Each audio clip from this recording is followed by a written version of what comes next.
Hey, good evening, everyone.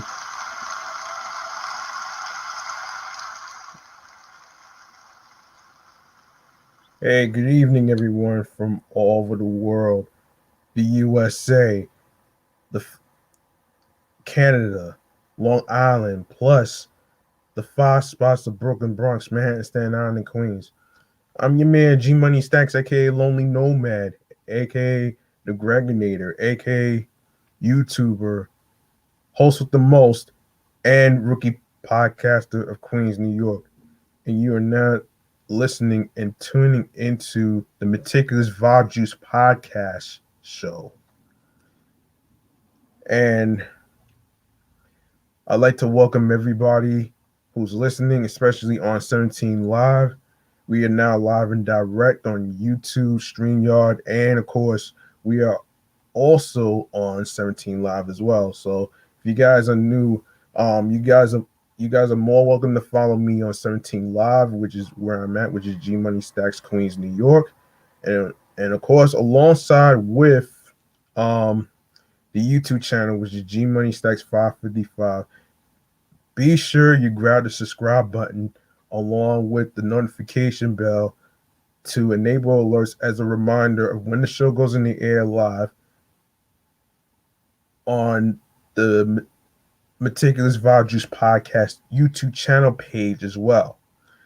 So be sure you subscribe to the Meticulous Vibe Juice podcast YouTube channel page.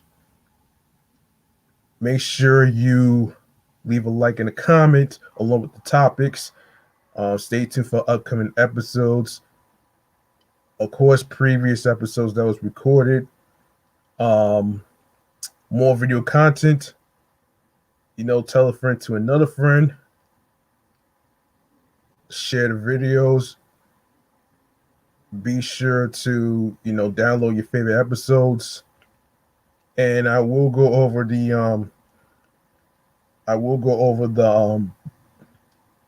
audio stream platforms on the go, including the link in the bio. So don't you worry about that one. I'll do that at the end of the show, right?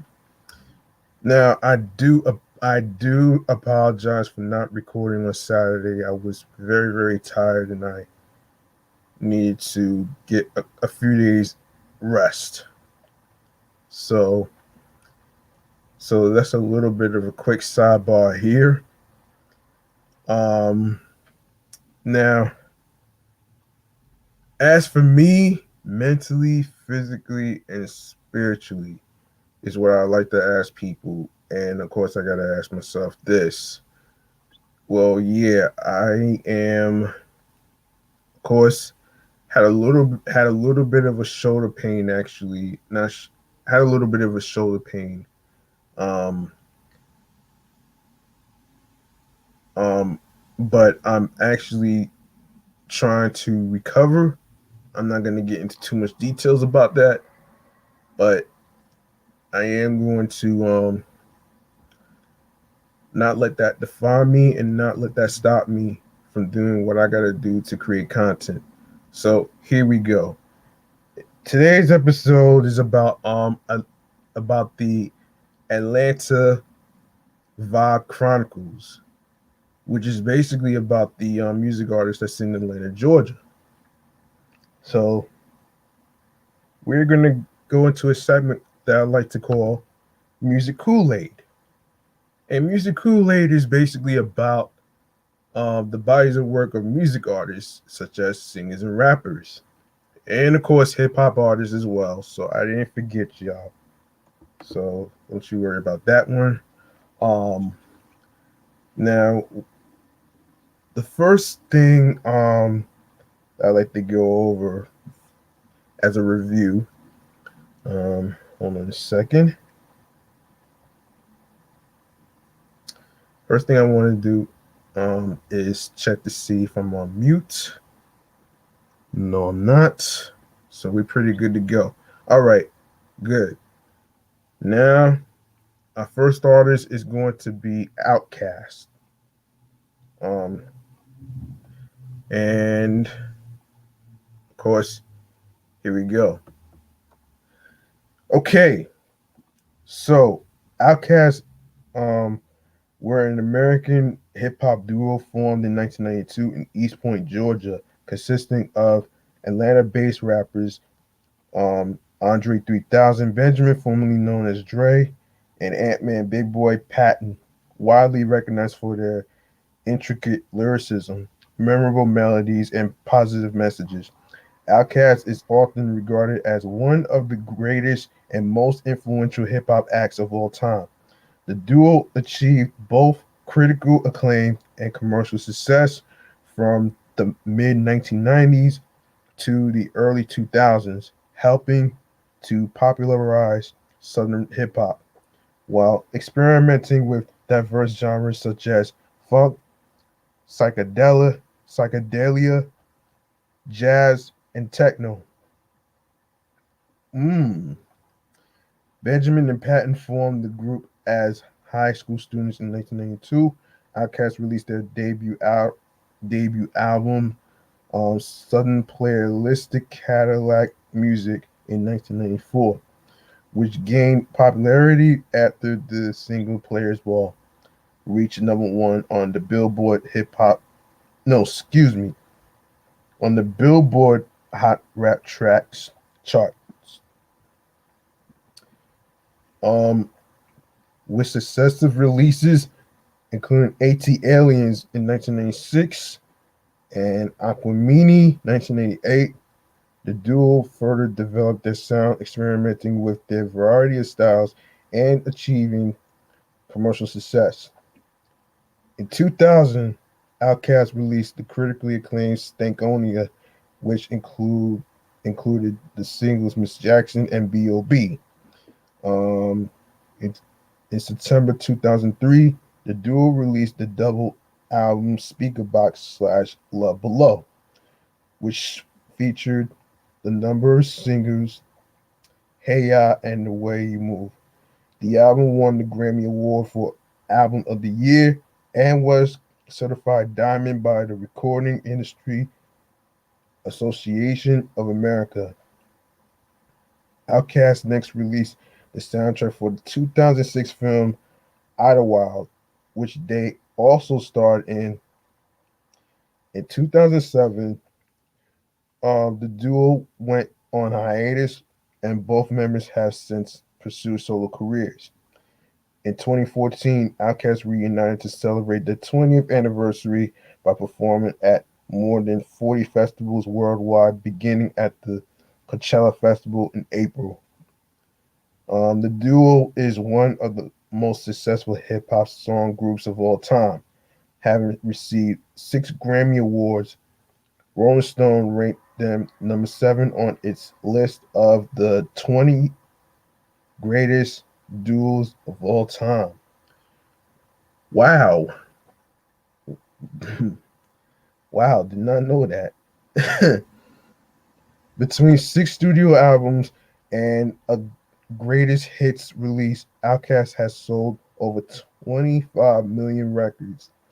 Meanwhile, they have garnered widespread critical acclaim with publications such as Rolling Stones and Pitchfork Media listing albums such as Aquamine and Stankonia among the best of their era.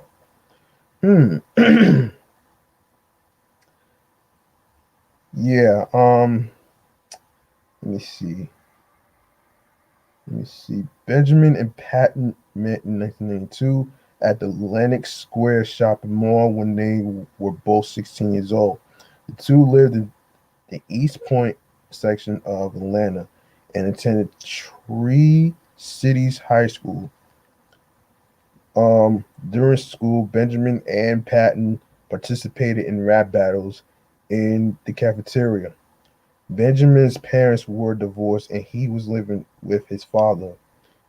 Meanwhile, Patton had to move with his 4 brothers and 6 sisters from Savannah to Atlanta, Georgia. Benjamin and Patton eventually teamed up and were pursued by Organized Noise, a group of local producers who would later make hits for the R&B girl group TLC. The duo initially wanted to be called Two Shades Deep or the Misfits, but because those names were already taken, they later decided to use Outkast based on finding Outkast as a synonym for misfit in a dictionary. So, Outkast, Organized Noise, and schoolmates Goody Mob formed the nucleus of the Dungeon Family organization. Outkast signed to LA and Babyface imprint prior to graduation, which would later become LaFace Records in 1992, becoming the label's first hip hop act and making their first appearance on the remix of label mate TLC's What About Your Friends. Um, During the holiday season of 1993, they released their first single, Players Ball. The song's funky style, much of it accomplished with um, live instrumentation, was a hit with audiences. It hit number one on the Billboard Hot Rap Tracks chart. Players Ball also topped the R&B charts for 6 weeks. Their debut album, Southern Playalistic Cadillac Music, was issued on April 26, 1994. The initial effort is credited with laying the foundation for Southern hip hop and is considered a classic by many. Every track on Southern Playalistic Cadillac Music was produced by Organized Noise and featured other members of the Dungeon family. Follow-up singles included the title track and Get Up, Get Out, a politically charged collaboration with Goody Mob that was later sampled by Macy Gray for her hit, her 1999 hit Do Something. On this early material, both Andre and Big Boy contrast lyrical content reflecting the lifestyles of pimps and gangsters with politically conscious material commenting on the status of African Americans in the South. Hold on. Let me take a sip. Hold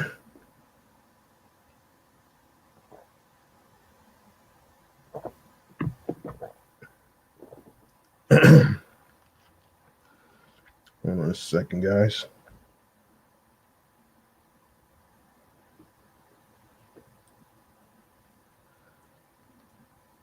All right. Outkast won Best New Rap Group at the Source Awards in 1995. Within the mess that was the East Coast West Coast feud, Andre came up on stage followed by boos from the crowd and said, "But it's like this though. I'm tired of them closed-minded folks. It's like we got a demo tape, but don't nobody want to hear it. But it's like this. The South got something to say.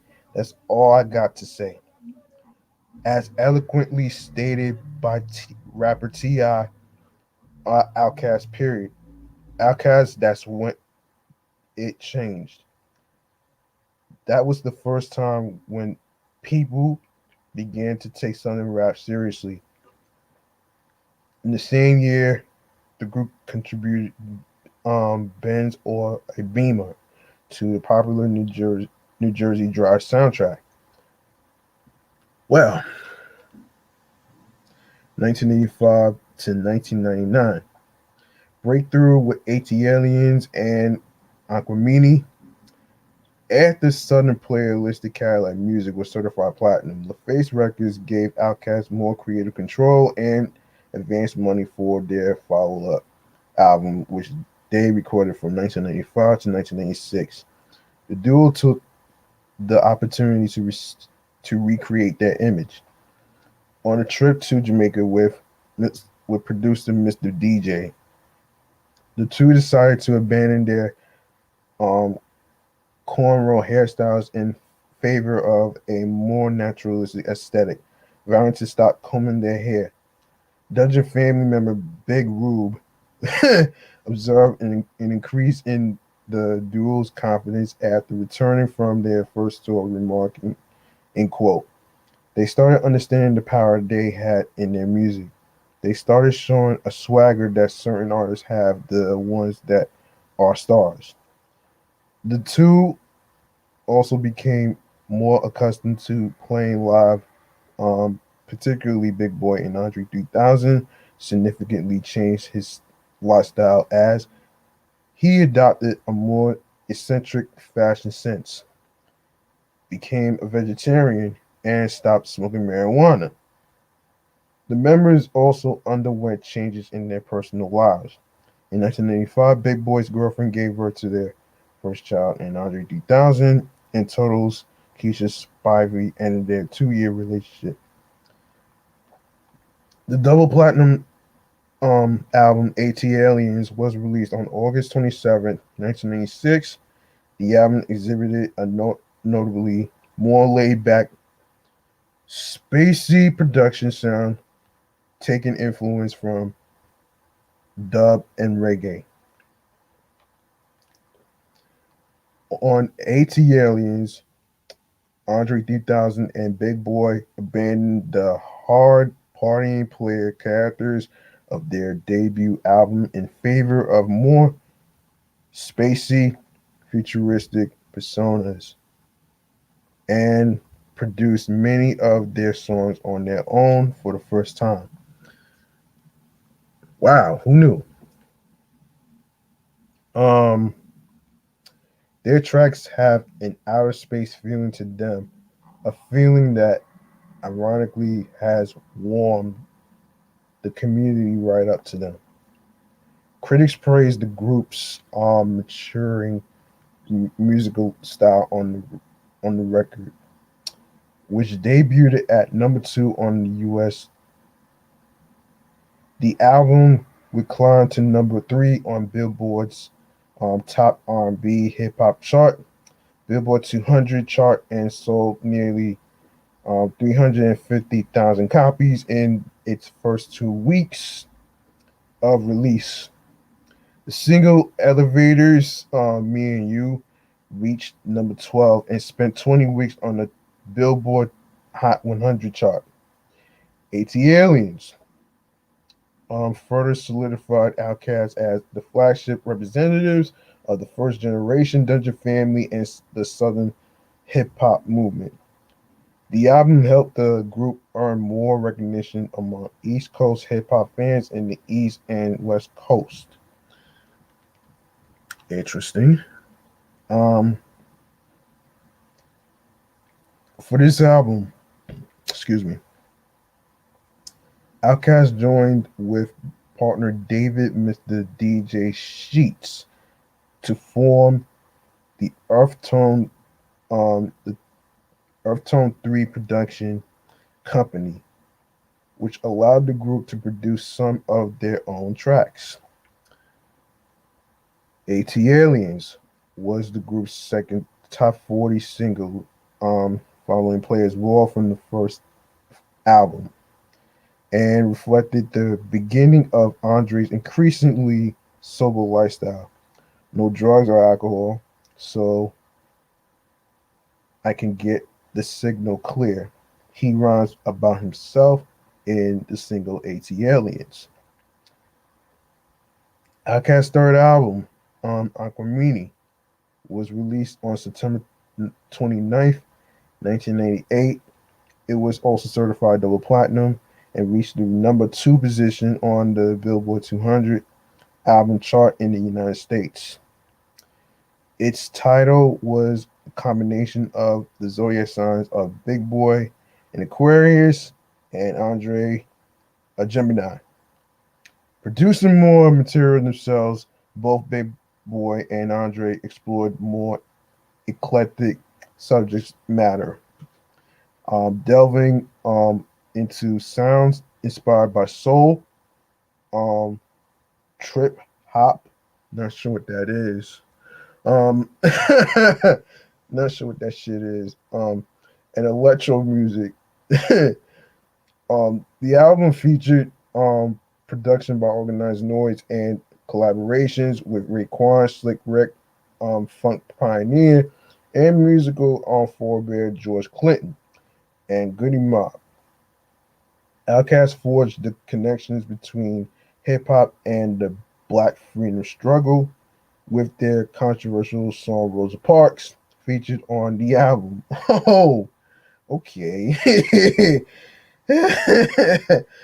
All right. Okay. Um, Originally titled Sandbox, the pair's fourth album, Stankonia, was released in October 2000 to positive reviews. The album was seen as a change in the group's musical style, as it had a more commercial and mainstream appeal compared to their previous three albums, which were darker and deeper. Um, it debuted at number two on the Billboard 200 in the U.S. and would eventually be certified quadruple platinum. Stinkonia's first single was B.O.B., which stands for Bob's Over Baghdad, folks. A high tempo influenced record. The second single, Miss Jackson, combined a pop hook with lyrics about divorce and relationship breakups, particularly Andre's breakup with singer Erica Badu. The, the titular Miss Jackson character being a doppelganger for Badu's mother.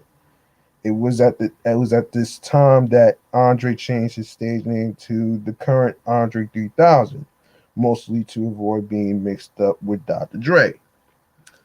Yes, interesting.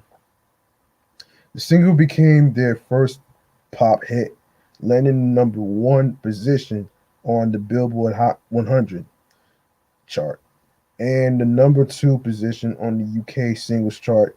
The album's final single was the organized noise produced So Fresh So Clean, um, featuring a credited guest appearance from regular guest vocalist and organized noise member Sleepy Brown, and garnered a remix featuring Snoop Dogg. All three singles all three singles videos had heavy MTV2 airplay, and Outkast won two 2001 Grammy Awards for one for Best Rap Performance by a duo or group, or Miss Jackson, and another for Stinkonia as Best Rap Album. Pitchfork named Stinkonia the fourth greatest album released between 2000 and 2004 in its 2005 feature. Later on, the webzine selected Stinkonia as the 13th best album of the 2000s, and B.O.B. was chosen number one song of the decade by the same webzine. Interesting. In two in December 2001, Outkast released a greatest hits album, Big Boy and Dre Presents Outkast, which also contained three new tracks. One of these new tracks was the single "The Whole World," which won a 2002 Grammy Award for Best Rap Performance by a duo or group. Killer Mike also was featured on the song, gaining some exposure among areas of his native Atlanta. The other two new songs were called Funkin' Around and Moving Cool, the after party. um okay, so 2002 to 2004, Speaker Box and Love Below, one of my favorite albums. Outkast spent 2 years working on their fifth effort before releasing the double album Speaker Box slash Love Below on September 23rd, 2003. I was in Florida when that came out, so I kind of knew about that. Anyway, it is essentially two solo albums, uh, one by each member packaged as a single release under the Outkast banner. The two members also appeared and co-produced on each other's disc for a few songs apiece. Big Boy's Speaker Box is largely a funk and dirty South blended party record. Andre 3000's The Love Below features only brief instances of hip hop, presenting instead elements found in funk, jazz, rock, electronic music, and R&B. Hmm. The album is also Outkast's biggest commercial success yet, having debuted the Billboard 200 album chart at number one and stayed there for several weeks. The album eventually sold over 5 million copies, and as double album sales counted double for Recording Industry Association of America certification. The album was certified diamond for 10 million units. Shipped in December 2004, its latest certification in May 2006 reaches 11 million copies in shipping. The first two singles from the album, which were released nearly simultaneously, were Big Boy's The Way You Move and Andre 3000's Hey Ya. The video storyline has The Love Below, a fictional band with all members through the use of special effects, played by Andre, performing in London. Hey Ya was the number one song on the very final weekend of American Top 40 with Casey Kasem. It was also number one a week later on the very first weekend of American Top 40 with Ryan Seacrest. The singles spent 10 weeks at number one on the Hot 100 singles chart, with Hey Ya spending 9 weeks and The Way You Move taking over 1 week in February 2004. These singles were seen as a breakthrough for the hip hop industry, being among the first hip hop songs to be widely played on adult contemporary radio stations. Hold on a second, folks.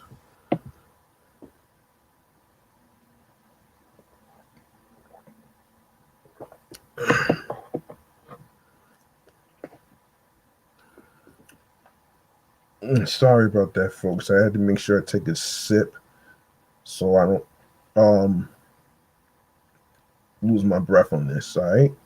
So just bear with me. Okay. Outkast's next official single was not released until the summer of 2004, Roses, which is one of my favorite tracks, by the way. A track featuring both members from the Love Below half of the album did not meet the level of success as either of its predecessors, but it became a modest sized hit on urban radio and the American music video networks. The video for Roses is loosely based on the musicals West Side Story and Grease.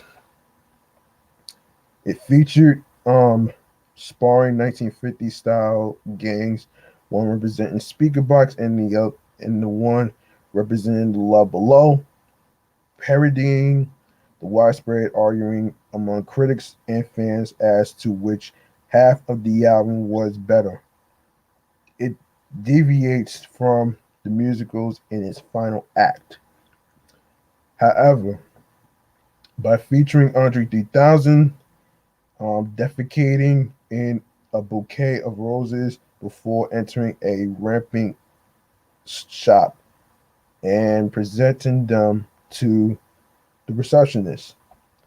The closing scene was nominated as a finalist for the BT Realest Music Video of All Time award.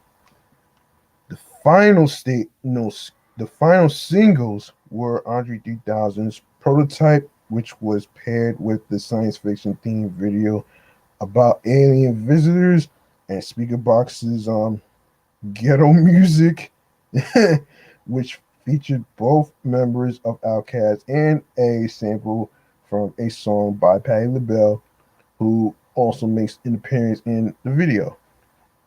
Um, Speaker Box slash Love Below won the Grammy Award for the 2004. Um, Outkast was one of the headlining acts at the show and gave two performances. Excuse me. Big Boy performed "The Way You Move" with the Outkast backing band during a medley with Earth, Wind and Fire, George Clinton, and Robert Randolph, while Andre 3000 performed "Hey Ya" as the show closer after they had been presented with the Album of the Year award. Idlewild, 2005 2006. Members also began working on a joint film, Idlewild, directed by Outkast, music video director Brian Barber. Idlewild is a Prohibition era musical film set to a blues influenced hip hop soundtrack. Was released on August 25th, 2006 by Universal Pictures. The Idlewild soundtrack was released August 22nd, 2006. Since I'm at Idlewild, let's get a look at this. Okay. For those of you who may not know what the movie Idlewild is, it's a 2006 American musical film written and directed by Brian Barber. The film stars Andre 3000 and Big Boy of the hip hop duo Outkast, and the film features musical numbers that were written, produced, and chiefly performed by the group. Idlewild contrasts the group's hip hop, funk, and soul sound against a story based on a juke joint in the fictional Depression era town of Idlewild, Georgia in 1935. Wow. So not only it has Andre 3000 and Big Boy, but it also has Paula Patton, Terrence Howard, Faison Love, Melinda Williams, Cicely Tyson, SIP to her, Macy Gray, Ben Vereen, Bruce, Patti LaBelle, and of course, Ving Rhames. Okay, so this is distributed by Universal Pictures. The film is an HBO Films co-production alongside Mosaic Media Group and Forensic Films. It features an assembled cast including Terrence Howard, Paula J. Parker, Paula Patton, Cicely Tyson, um, Ben Vereen, Patti LaBelle, Ving Rhames, Macy Gray, Faison Love, Bruce, Melinda Williams, Jackie Long, and Bill Nunn. Idlewild received mixed reviews from critics and grossed $12 million worldwide.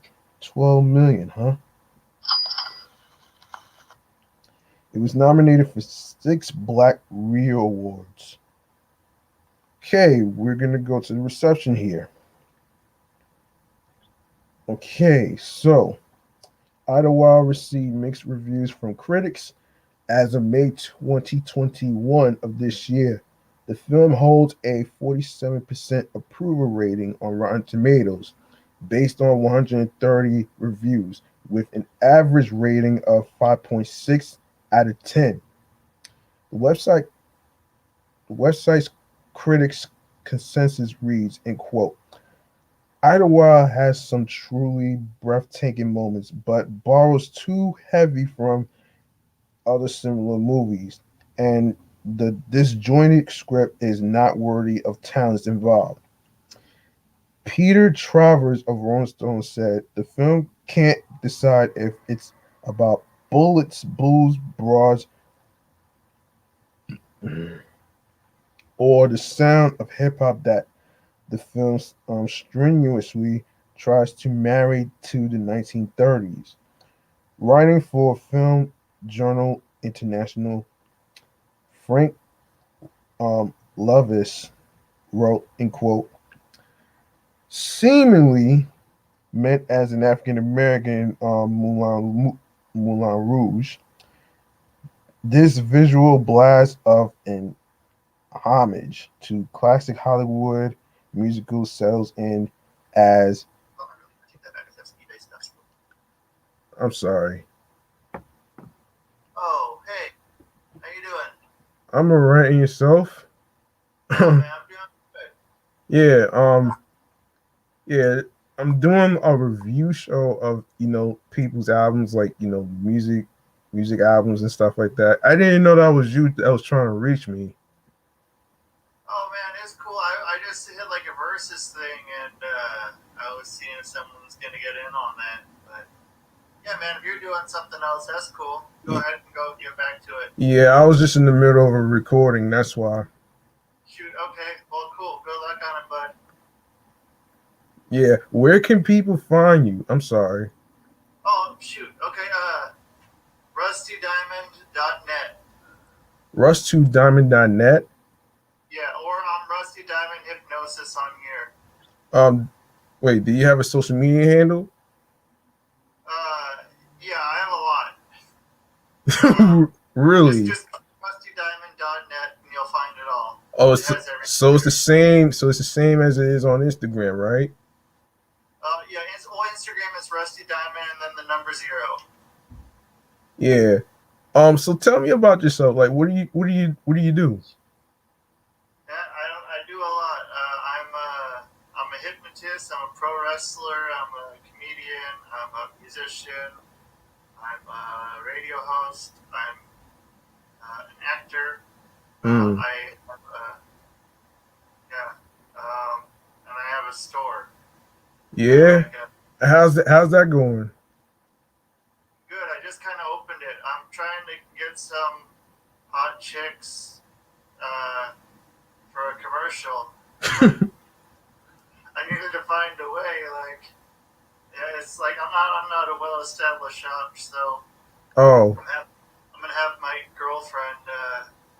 My girlfriend and I will make this stuff. It's not just someone being like, hey, come over to my spot and I'll take some video of you. At least I'll have another person in there, so it won't be as awkward. But yeah, I'm gonna get some looking. Good looking is it subjective to anyone, so it could be whatever. But mm. it's gonna be some cool looking people. And yeah, so gonna do that. What about you? What are you about here? Me, I am a live streamer and I am a podcast host for three shows, like Off the Meat Rack Chains New York podcast, Meticulous Vibe Juice podcast, which is what I'm doing right now, which is episode 27, which is titled The Atlanta Vibe Chronicles. Hey, And of what was course, that called? huh? What was that called? I'm sorry. Um The podcast. so the first one is Off the Meat Rack Chains New York podcast, which is Oh, okay.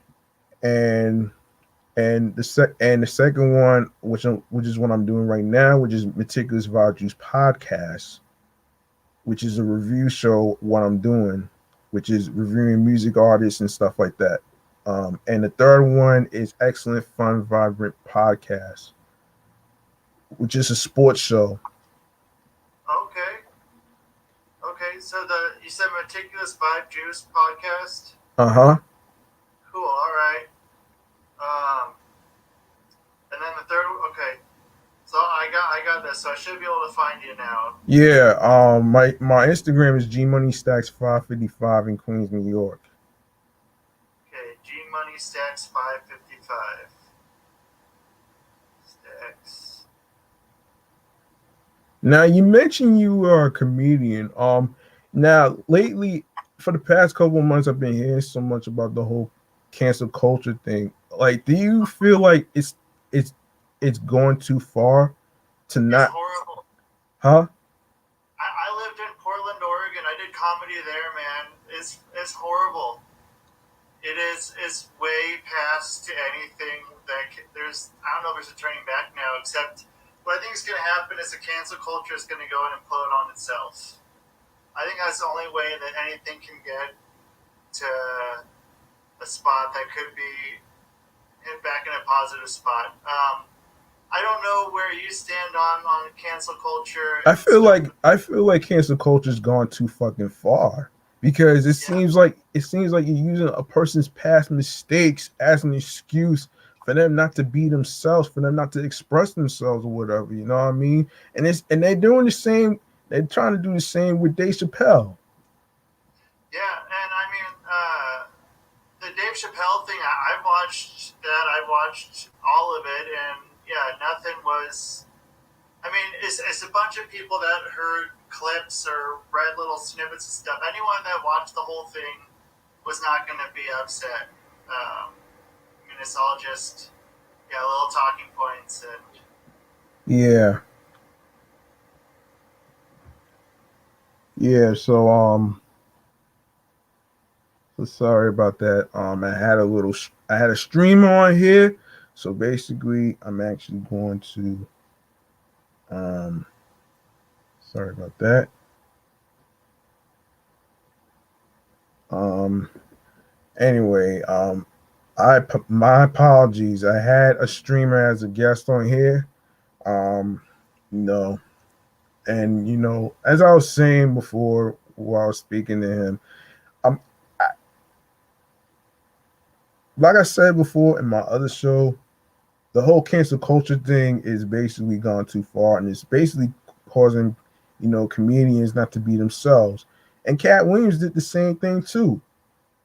Um, and pretty much that's my take on it though, man. You know what I mean, with the whole Dave Chappelle thing. But anyway, we're gonna continue with episode 27. So it's not over. So we're gonna continue with this review. So anyway, back to Idlewild.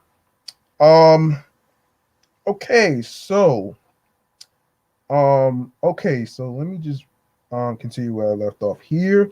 Writing for Film Journal International, Frank Levesque wrote in quote, seemingly meant as an African American in Moulin Rouge, this visual blast of an homage to classic Hollywood musical settles in as an odd hybrid, neither fish nor fowl. Nor fowl either, though not great, and ultimately more idle than wild. Wow.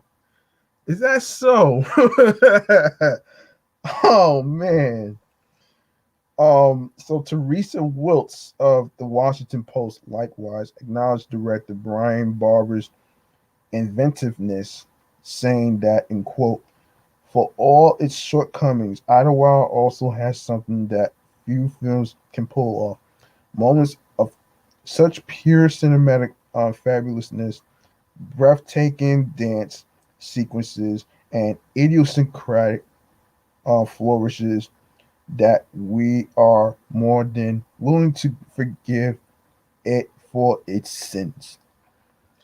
Okay, so of course it got nominated for Black Reel Awards in 2007, um, Grammy Awards, and NAACP Image Awards. Of course it got nominated.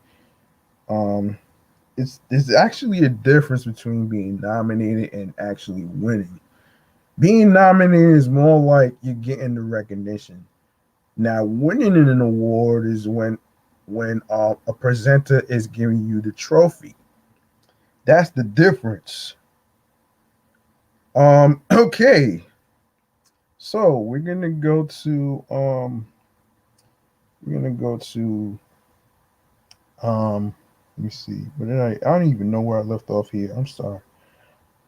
Anyway, so back to Outkast for a sec here. I'm sorry. Let me just um get to okay, so yeah. So of course, yeah. Originally planned for early 2005, Idlewild's release was pushed to December 2005 before being delayed into 2006. The album debuted at number two on the US Billboard 200 chart with first week sales of 196,000 copies. It also entered at number one on Billboard's top R&B hip hop albums, at number one on the top rap albums, and at number two on the top digital albums chart. The album dropped to number seven on the Billboard 200, selling 78,000 copies in its second week. It spent 9 weeks on the Billboard 200. In the United Kingdom, Idlewild debuted at number 16 on the UK albums chart. It fell it fell to number 28 in its second week on the chart, while it charted within the top 20 in several other countries. The album spent a minimal number of weeks on most charts. On August 26, 2006, the album was certified platinum in sales by the Recording Industry Association of America, following shipments in excess of 1 million copies in the United States. It was certified gold in sales by the Canadian Recording Industry Association in November 2006. Um, yeah, the first single of the album, Mighty O, features both Andre 3000 and Big Boy. The song takes its lyrical hook from the Cab Calloway song, Minnie and the Moocher. uh, and seems to be an example of an album's mix of hip hop and more traditional American jazz and blues. Next, similar to previous Outkast albums such as Speaker Box slash Love Below. Two singles, one solely by Big Boy, the other by Andre 3000, were released simultaneously. Second single, almost exclusively featuring Big Boy, is the marching band influenced Morris Brown, featuring great artist Sleepy Brown and Scar, both artists on Big Boy's Purple Ribbon label. The song's title is a reference to Atlanta's Morris Brown College, with the school's marching band providing the instrumentation. Third single, Andre 3000's Idlewild Blue, um, Don't You Worry About Me, delves into the blues genre, complete with a blues style acoustic guitar riff and a harmonica element reminiscent of Aquemini single Rosa Parks. In tune with the film, Idlewild reflects Outkast's um, original style, tempered by 1930s influences. The fourth single, Hollywood Divorce, was released in November 2006 and features verses from Lil Wayne and Snoop Dogg and is produced by Andre 3000. Hmm. In 2007 to 2013, hiatus and solo work. In 2007, after the sixth album under the Outkast name Idlewild, Big Boy announced plans to release a full-fledged solo album. While he had released a previous solo album in Speakerbox. It still was technically under the Outkast name. The album was later titled Sir um, Lucius Left Foot, the son of um, Chico Dusty. The album's first promotional single, Royal Flush, was released in 2007, featured Raekwon and Andre 3000. After many delays and setbacks, the album was finally released internationally on July 5th, 2010. Guest artists include singer Janelle Monáe, Big Boy's own new group, Vanguard, plus established rappers T.I. and B.O.B. Sir Lucius Leftfoot, the son of Chico Dusty, received general acclaim from most music critics, earning praise for its inventive sound, varied musical style, um, and Big Boy's lyricism. In a July 2010 interview for The Village Voice, Big Boy revealed that he was working on the follow up album to Sir Lucius Leftfoot entitled Daddy Fat Sax Soul Funk Crusader, stating that he was maybe about 6 songs into it and that he was planning on doing a bunch of sax samples, tenor soprano, and probably have at least a couple sax players come into the studio for the next record. Um, the project later evolved into the 2012 album Vicious, Wise, and Dangerous Rumors. Okay. Andre 3000 returned to rapping in 2007 after a hiatus from the genre, appearing on various remixes, including Walk It Out, Throw Some D's, You, Jay Z's 30 Something, and original songs such as UGK's International Players Anthem, um, Devin the Dudes, What a Job, Farnsworth Bentley's Everybody, and with Big Boy Royal Flush, and the lead single Looking for You. He also appeared on John Legend's album Evolver on the track Green Light, which was released on October 28th, 2008. Prior to the release, Benjamin commented in quote, "It's going to be a surprise for a lot of John Legend fans because it is a lot more upbeat than John is. Than people think John is. I was actually happy to hear it. This is a cool John Legend song.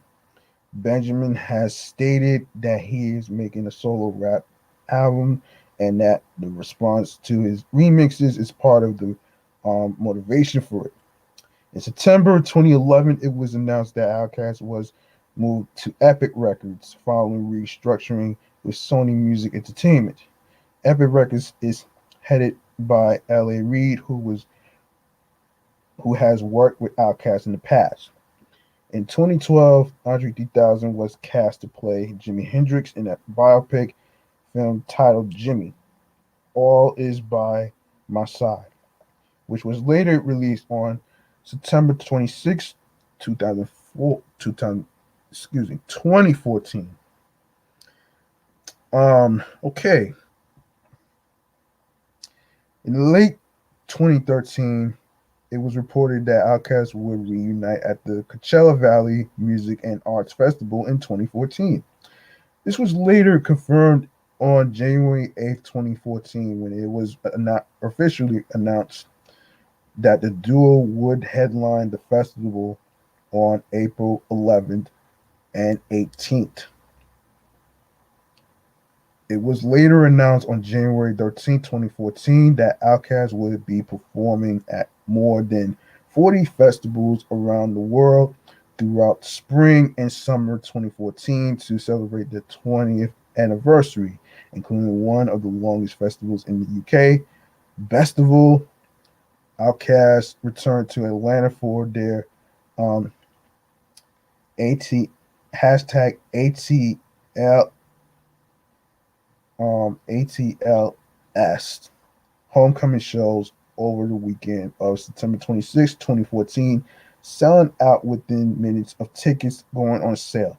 The shows had a large variety of openers, including R&B singer Janelle Monáe and rappers Kid Cudi, Two Chains, Future, Bun B, and Childish Gambino.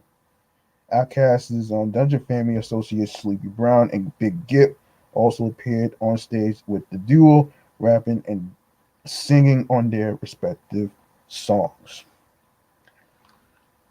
Okay.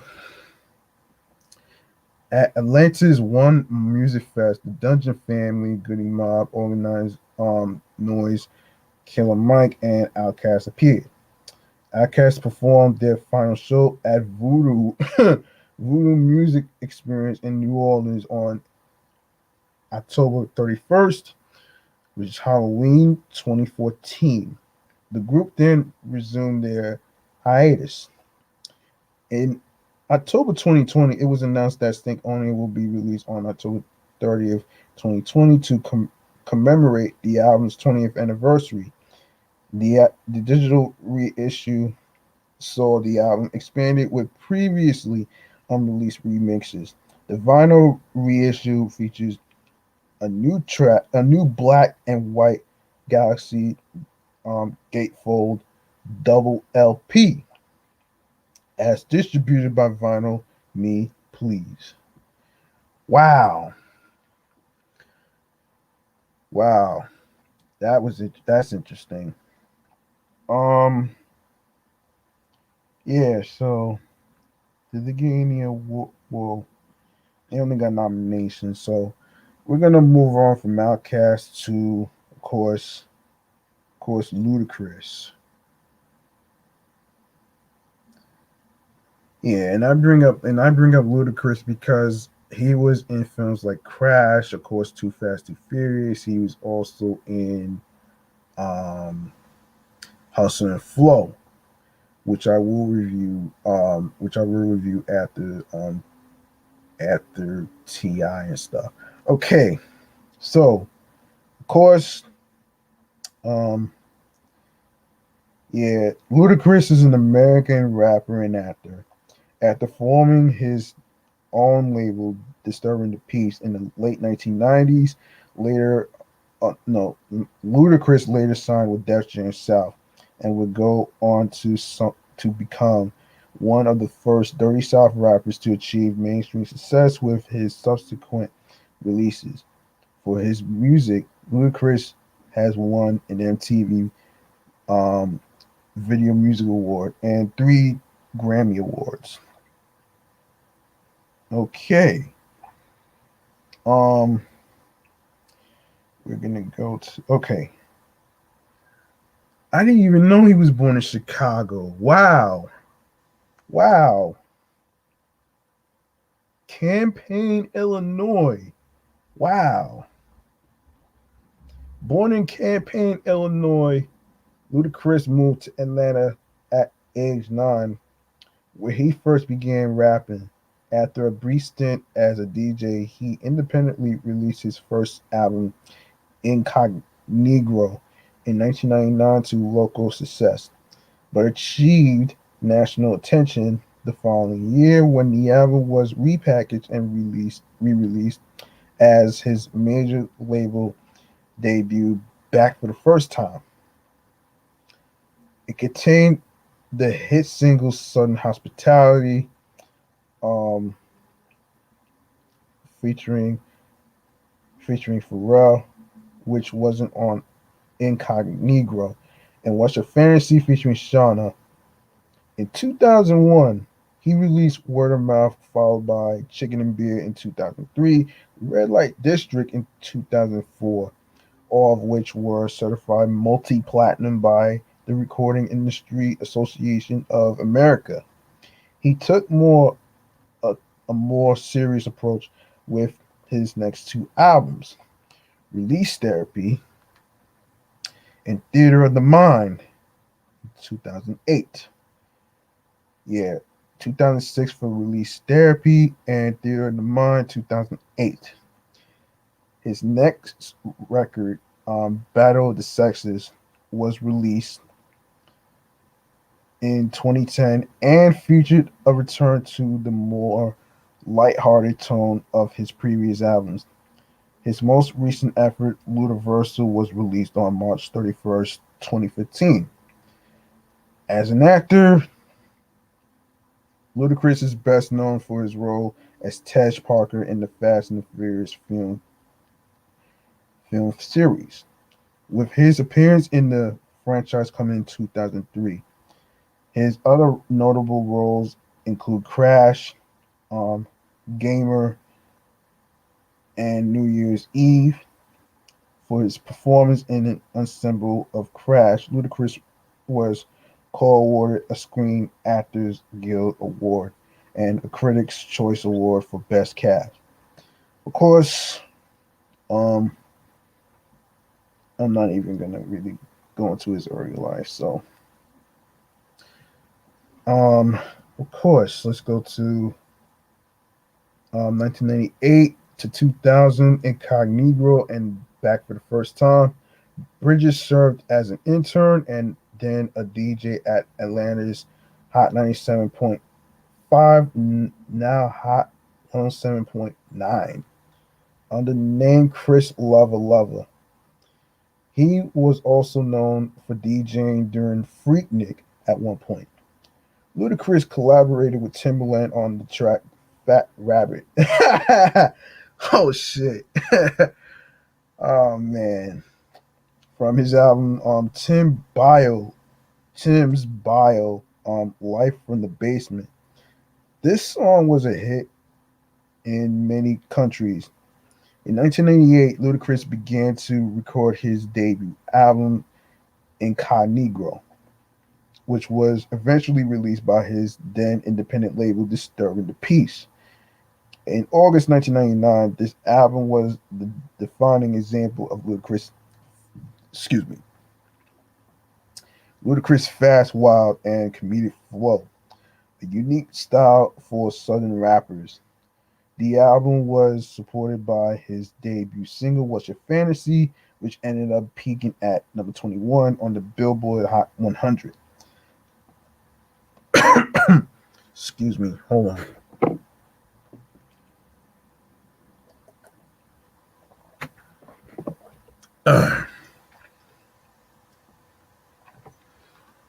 Okay.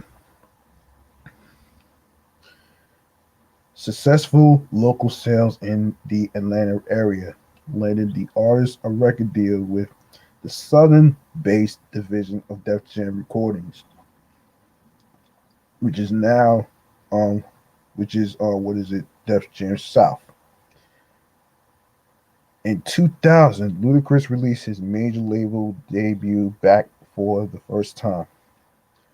The album reached number 4 on the US Billboard 200 and was a major success. The album made its mark due largely to the singles What's Your Fantasy and Southern Hospitality. Southern Hospitality featuring Pharrell Williams. Guest appearance included um, Four Eyes, I-20, Shauna Pastor Troy, Timbaland, Trina, Foxy Brown, UGK, and others. Ludacris stated in an interview on MTV's hip hop program Direct Effect that he came up with his stage name based on his split personality that he considered ridiculous and ludicrous. Interesting. 2001 to 2003, Word of Mouth and Chicken and Beer. Ludacris contributed the hit single Area Codes featuring the late Nate Dogg SIP to him to the soundtrack to the film Rush Hour 2. It was also included on his next album, Word of Mouth, released at the end of 2001. The video for the lead single "Roll Out," "Roll Out My Business" was nominated for a 2002 Grammy Award, and Ludacris performed it live at the awards pre-show. Um, hang on a minute. Yeah, we good. um, yes, he re-released singles Saturday with Sleepy Brown and a movie, hugely successful move bitch with Mystico and I-20. During the spring of 2003, Ludacris returned to the music scene after a brief hiatus with a new single, "At the Fool," from the Too Fast, Too Furious soundtrack. Ludacris first played his character Taj Parker in the film. In the fall of 2003, Ludacris released his next album, Chicken and Beer. Guest appearances included Players Circle, Chingy, Snoop Dogg, 8 Ball, and MJG, Little Flip, I-20, um, Lil Fate, and Shauna. The single Stand Up appeared on both Chicken and Beer as well as the soundtrack for the teen hip hop dance movie You Got Served. Produced by Kanye West, Stand Up went on to become one of Ludacris's biggest mainstream hits to date, hitting the top spot on the Billboard Hot 100, garnering heavy airplay on mainstream pop riff, rhythm, rhythmic, and urban radio stations, as well as on MTV, MTV2, and BET. Ludacris was sued by a New Jersey group called IOF, who claimed that Stand Up used a hook from one of their songs, but in June 2006, a jury found that the song did not violate copyrights. "I hope the plaintiffs enjoyed their 15 minutes of fame," Ludacris said after the verdict. Yeah.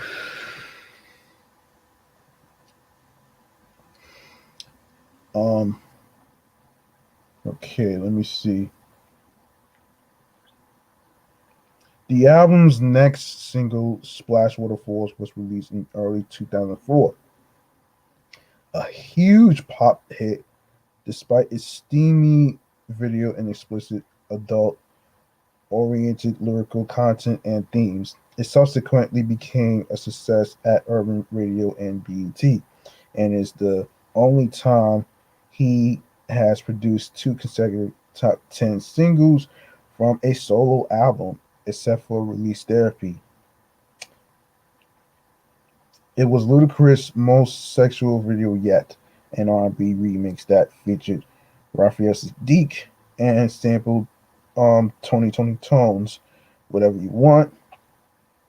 Ludacris's Ludacris received his first Grammy Award with Usher and Lil Jon for their hit single "Yeah." Ludacris next released "Blow It Out," which was accompanied by a low-budget music film, music video. Um, Ludacris took a more mature approach to his fourth album, The Red Light District. Um, Sohail Khalid helped produce this album with various artists such as T.I., Little Flip, and Bun B. Ludacris openly boasted that he may be the only rapper able to keep the Def Jam label afloat on the opening track. Ludacris filmed and recorded the single "Get Back," in which he was featured in a muscle-bound Hulk who was being annoyed by the media and warned critics to leave him alone. He first appeared on Saturday Night Live as a special guest performing with musical guest Sum 41 on a season 30 episode hosted by Paul Giamatti.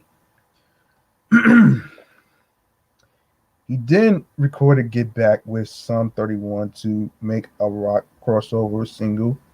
The follow-up single was the Austin Powers inspired #1 spot. It was produced by New York City's Hot 97 personality DJ Green Lantern.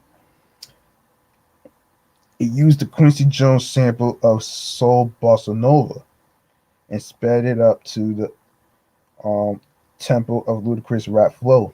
Featured artists on the album include Nas, DJ Quick, DMX, SIP, Trick Daddy, Sleepy Brown, and Disturbing the Peace newcomers Bobby Valentino, um, Dollar Boy, and Small World. Okay, the album debuted at number one on the Billboard charts. In an issue with Double XL, Ludacris was placed in the number nine spot for the most anticipated albums of 2006 for Release Therapy. The album Release Therapy was released on September 26, 2006. Ludacris formatted the CD to have two sides, a release side and a therapy side on a single CD. Guest appearances include Pharrell Williams, R. Kelly, Jeezy, Mary J. Blige, Field Mob, Bobby V, Pimp C, C Murder, and Beanie Siegel.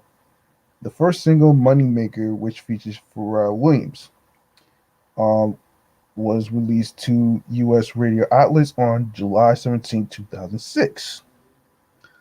Um, Moneymaker reached number one on the BET program 106 Park. It then went to become the rapper's second number one single after 6 years. His second single, Grew Up and Screwed Up, featuring young Jeezy, um, who goes now by Jeezy, um, dispels rumors that the two are or ever were in a dispute. His third single, Runaway Love, soon peaked at number one on the U.S. Billboard Hot Rap Tracks and won Best Collaboration in the 2007 BET Awards. Release Therapy won the Best Rap Album award at the 2007 Grammy Awards. His album then reached number one on the Billboard 200 album charts with sales of 309,000 in its first week. With the release of this album, Ludacris marked a change in style in his career with his musical style. Um, the new album itself features a departure of the lighthearted mood of his previous albums and introduces a darker side. A change of hair accompanied this as he cut off his trademark braids for a more conventional fade cut. To promote the album, Ludacris returned to Saturday Night Live as both host and musical guest on November 18, 2006.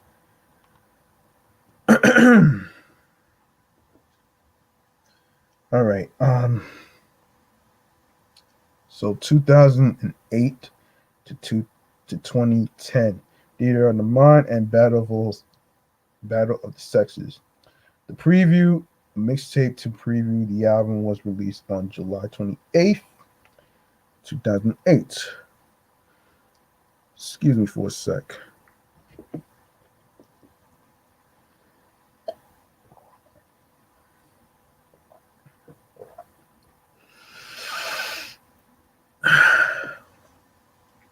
Okay, I'm all right. Theater of the Mind was released on November 24th, 2008. And in April 2008, the single Let's Stay Together appeared on XXLmag.com, supposedly from the new album. Um, Let's Stay Together was expected to, but was released as a bonus track on the CD. A song with Small World called Pinky Shining was expected to be on the album, but it was dropped.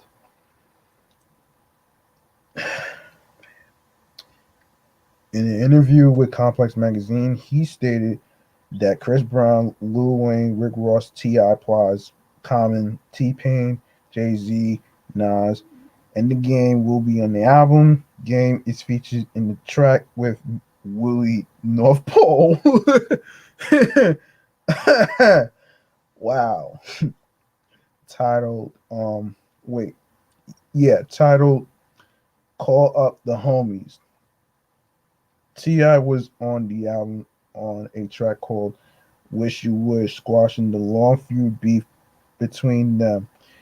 The album debuted at number 5 on Billboard 200 with 213,493 sold first week. The album was released the same day as Kanye West's 808s and Heartbreak, which took the number 1 spot. His single, his first single, "What Them Girls Like," featuring Chris Brown and Sean Garrett, peaked at number 33 on the Billboard Hot 100. The second single, "One More Drink," featuring T Pain, peaked at number 24 on the Billboard Hot 100. The third official single is "Nasty Girl," featuring Plies. Um, he confirmed a sequel to Ludacris due to be released September 11th, 2012. Man, Ludacris' eighth album was released on March 9th, 2010, with his first promotional single for the album being "Everybody Drunk," which features Callum Smith, originally featuring Shauna. The first concept idea of the album was to have Ludacris and Shauna battle it out on the album track back to back. But this was later axed upon Shauna's departure from Disturbing Peace, ending her contract with Ludacris's label and joining T Pain's Nappy Boy Entertainment label.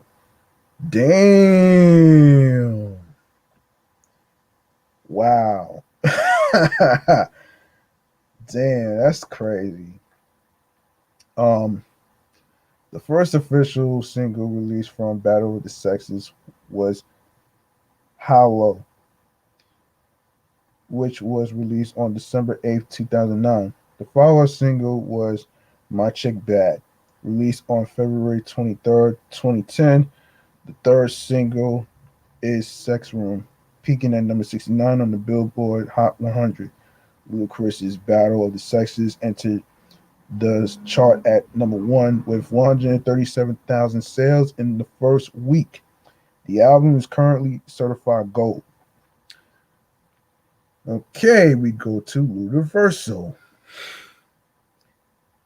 Throughout 2012, Ludacris released 3 singles: "Stairway to Heaven," "Representing," and "The Rest of My Life," all of which were scrapped after the song underperformed and the recording process for his upcoming album Ludaversal stalled.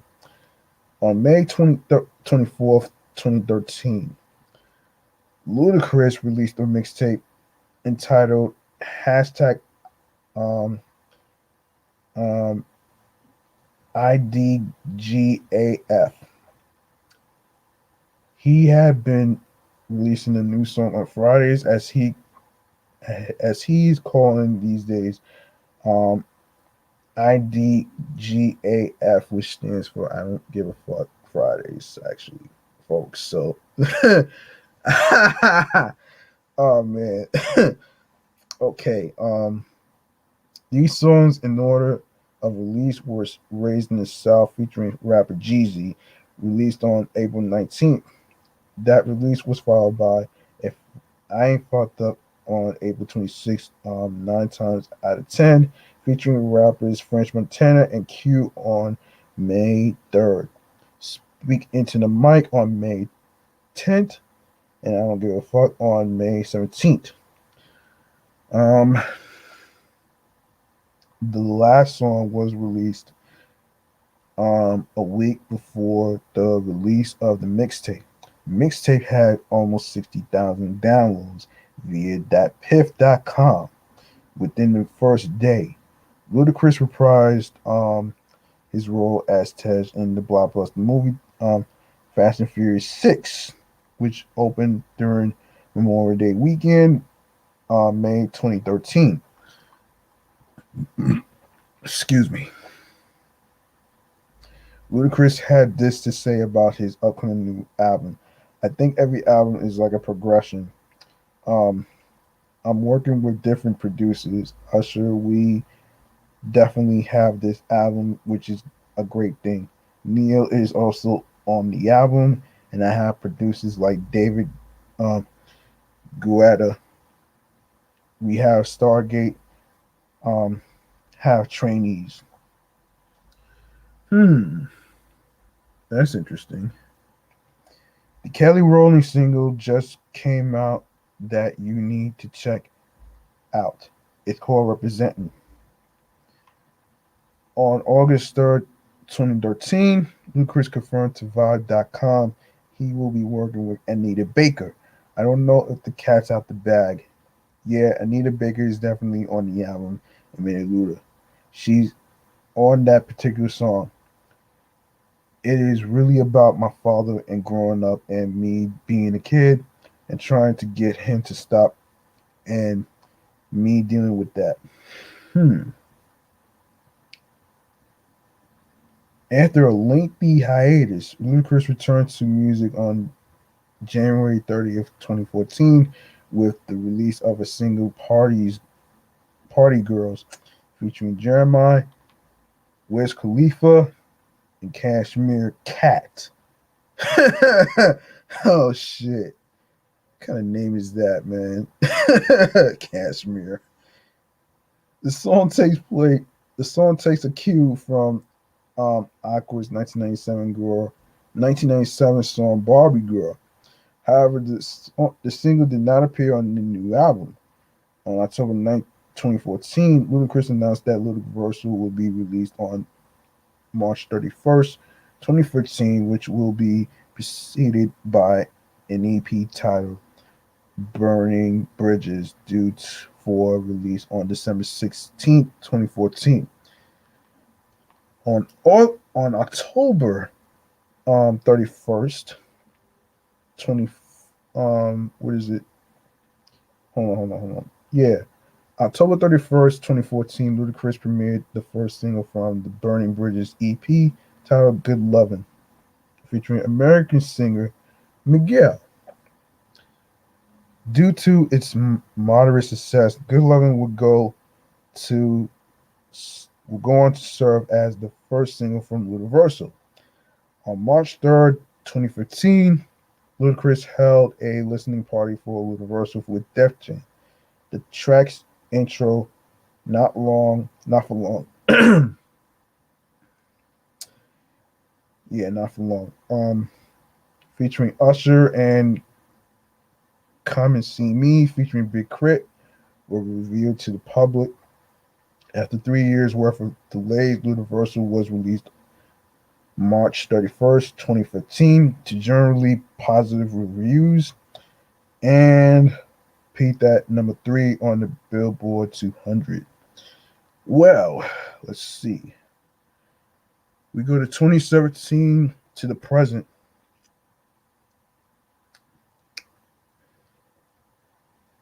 Hold on.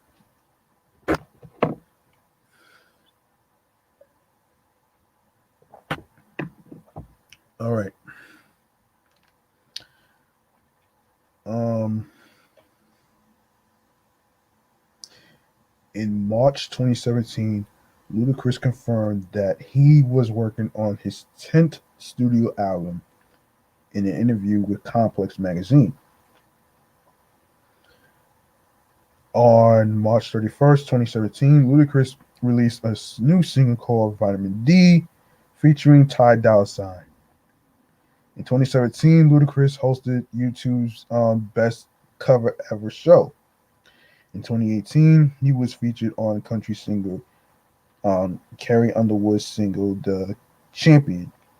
The song peaked at number 47 on the Billboard Hot 100 and was the opening song for the Super Bowl and 2018 Winter Olympics and Cry Pretty. On May 8th, 2018, Ludacris received 3 nominations and one win for the 2018 CMT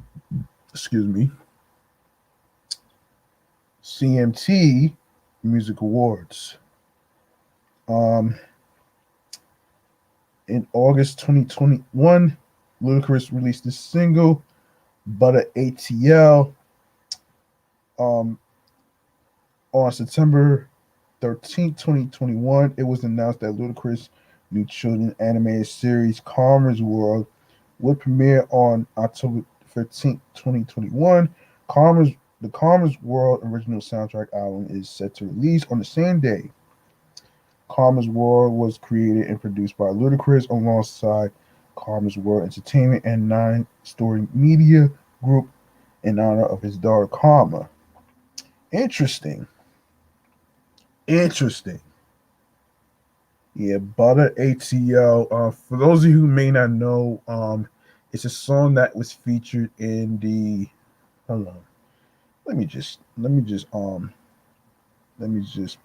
put the screen back on so I can explain something. For those of you who may not know, Butter ATL, it is a song that is featured in the Jif peanut butter commercial.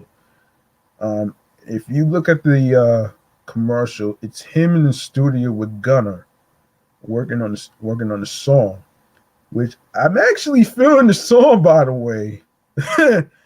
I'm actually feeling it though, man. Um, yeah. So I don't know if I don't know if there's like a full song of it, but you know, I'll go check it out if I was you. If I was you, I might check it out afterwards. So who knows? Um, you know the rest. Um, okay. Nah, I don't know. I didn't even know about the whole. Okay, I'm not even gonna go through all of this, man. Anyway, next artist is Ti.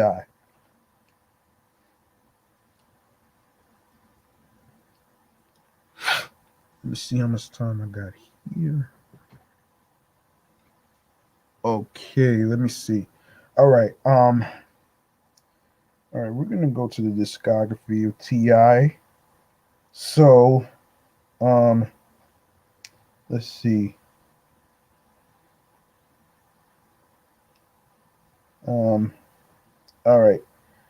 American rapper Ti has released 11 studio albums, one compilation album, one remix album, four extended plays, 13 mixtapes, 110 singles, including 61 as a featured artist, and 11 promotional singles. He has also released one music video album and over 60 music videos, the details of which are included in his videography throughout his career. Ti's music has been released on several record labels, including Arista and Atlantic, as well as his own imprint, Grand Hustle Records. Hmm. Um. Give me a sec. Oh, Ti has also served as an executive producer for several projects other than his own, other than Big Country King's debut, My Turn to Eat, 2008, Bee Gees, um, Too Hood to Be Hollywood, 2009, B.O.B.'s debut, The Adventures of Bobby Ray, 2010, and Iggy Azalea's debut EP, Glory, as well as her debut album, The New Classic, 2014. In 20, no, excuse me, 2005, Ti had executive produced the soundtrack to the film Hustle and Flow, which I will review, in a sec. Um, and released the collection through his record label. Ti is also noted record producer, having produced several song recordings, a few under um, pseudonym TIP. Um, he has also served as a ghostwriter and assistant songwriter for several artists such as Bow Wow, Sean Diddy Combs, Dr. Dre, Bun B, and Keisha Cole. Of course, let me see. Um, let me see. Ti was discovered by K1 KP Prather and signed to his label imprint Ghetto Vision Entertainment. Upon signing a record contract with Arista Records, subsidiary LaFace Records, in 2001, he shortened his name from Ti from TIP to Ti out of respect for his Arista label mate Q-Tip. In 2001, Ti released his debut album. I'm Serious. The album peaked at number 98 on the U.S. Billboard 200 chart and sold about 270,000 copies. Due to poor sales, Ti asked for a joint venture deal with Arista or be released from his contract. He was subsequently granted his release and dropped from the label. In 2003, T.I. launched Grand Hustle Entertainment, now Grand Hustle Records, with his longtime business partner uh, Jason Jeter, and signed a new deal with Atlantic Records. He then collaborated with fellow Atlanta-based rapper Bone Crusher and Killer Mike for the song Never Scared. The song became a hit for the summer of 2003, peaking at number 26 in the U.S., marking T.I.'s first appearance on the U.S. Billboard Hot 100. Okay. Um, of course, Ti released Trap Music, his first album under Grand Hustle slash uh, Atlantic in 2003. It contained the lead single 24s, which had peaked at number 78 on the U.S. Billboard Hot 100 chart. His first solo entry there. Trap Music later debuted at number 4 on the Billboard 200 U.S. Billboard 200 chart and was certified platinum by the Recording Industry Association of America, making it more successful than his previous effort. The following singles, Rubber Man Man and Let's Get Away, also impacted the Hot 100 chart, while Be Easy only charted Billboard's R&B chart.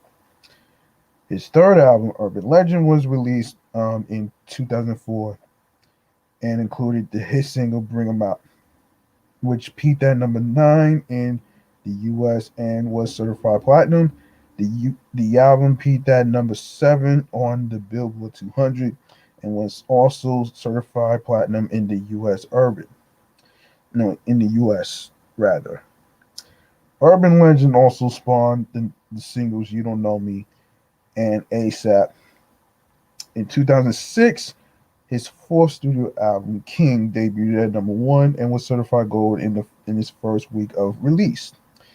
The lead single What You Know peaked at number 3 in the US and was certified double platinum. King, which was also serves as the official soundtrack for T.I.'s first feature film, ATL,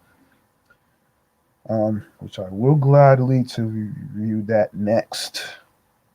Um, was certified platinum in the U.S., gold in Canada, and silver in the UK.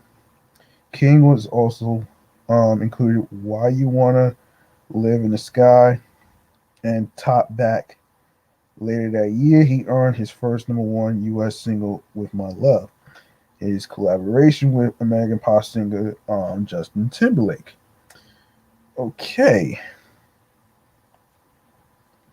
T.I. released his fifth album, T.I. versus T.I.P., in 2007, which went on to become his second consecutive number one album.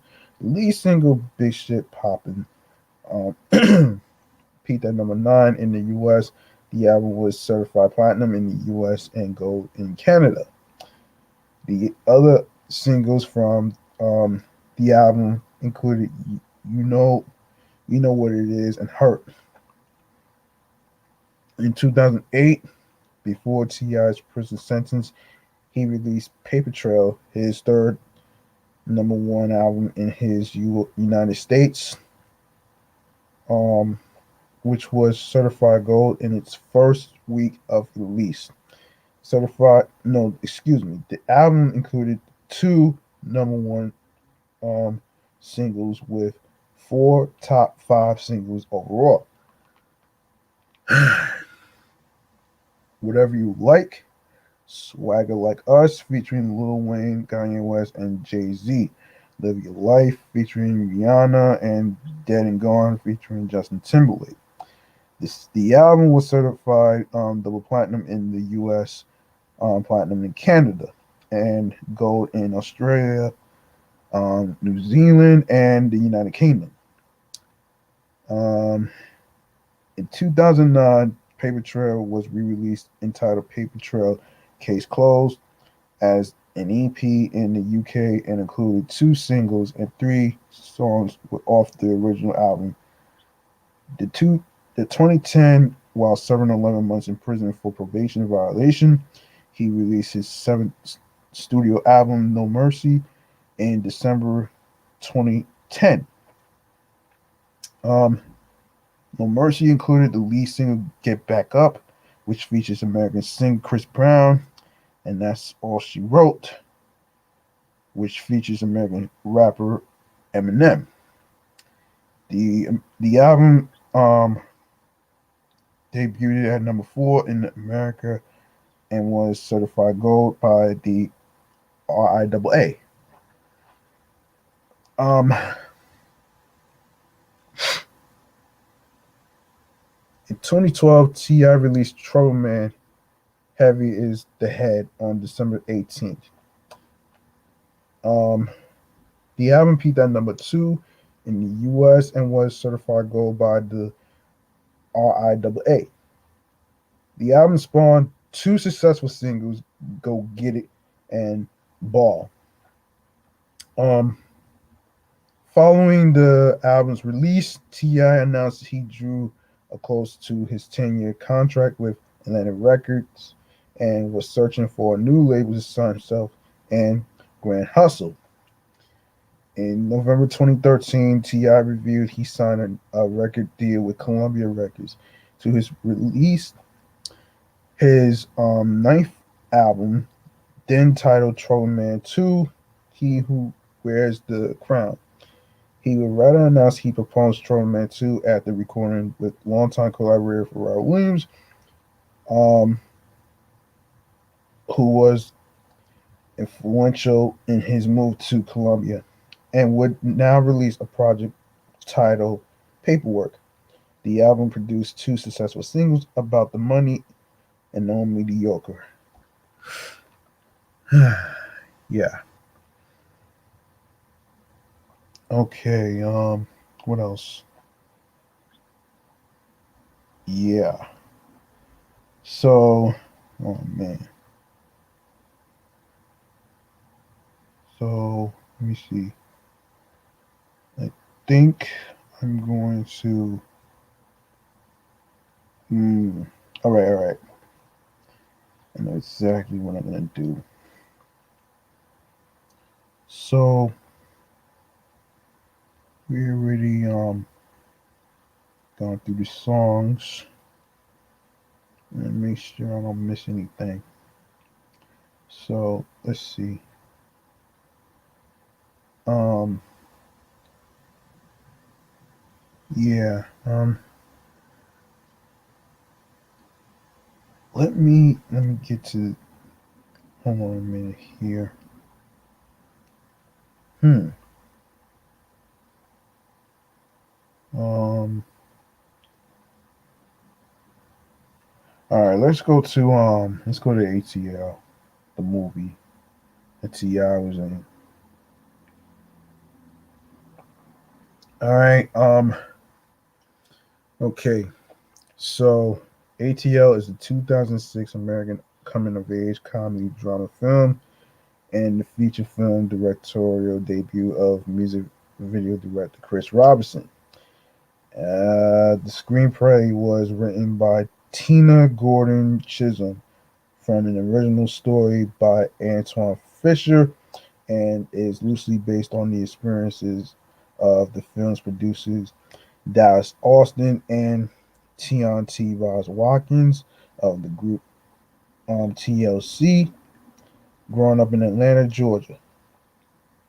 The film is a coming of age tale concerning Rashad, played by Atlanta native and hip hop artist T.I.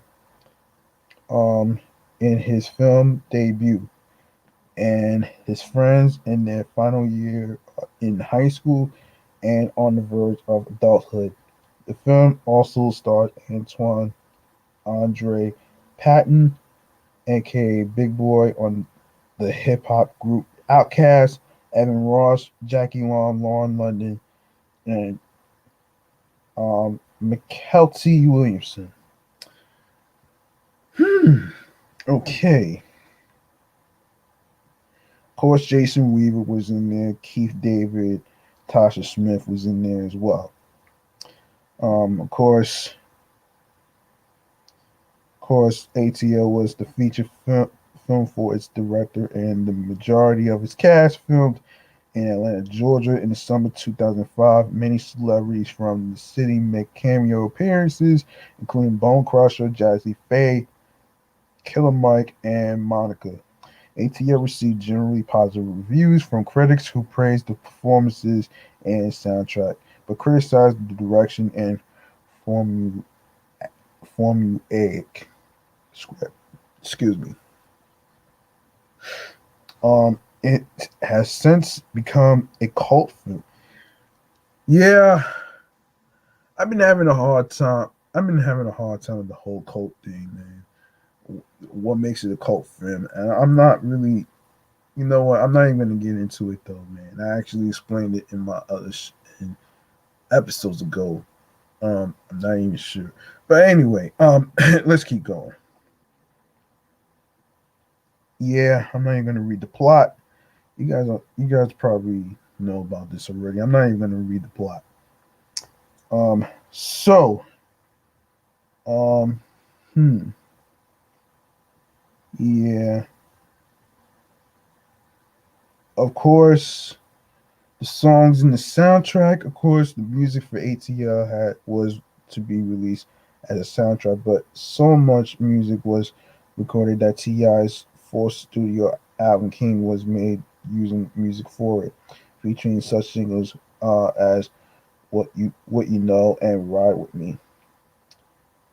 Among other songs on the film soundtrack include Get Up, Get Out by Big Boy and Andre 3000 of Outkast, along with Goody Mob's CeeLo Green and Big Git from Outkast's 1994 debut album, Southern Playalistic Cadillac Music.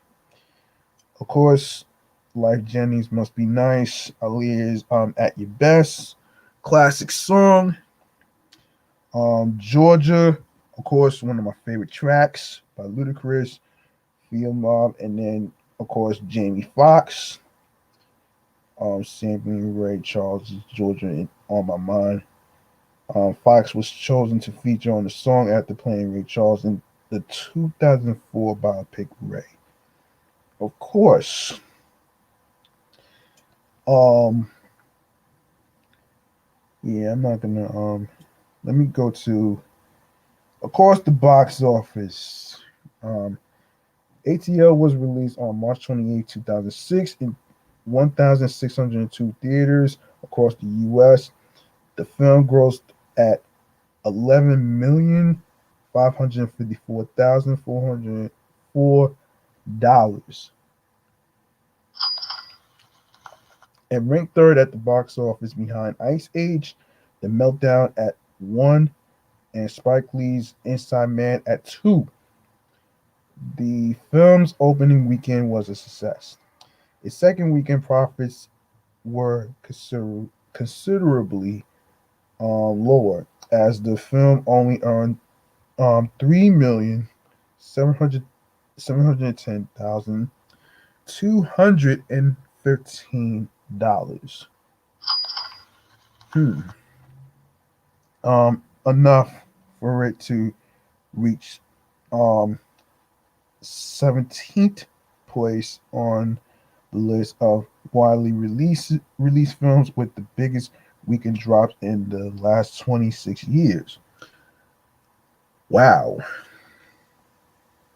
The film made less money in the following weekends, and by the end of its theatrical run, ATL had accumulated a total of 21,170,570 no 563 rather dollars.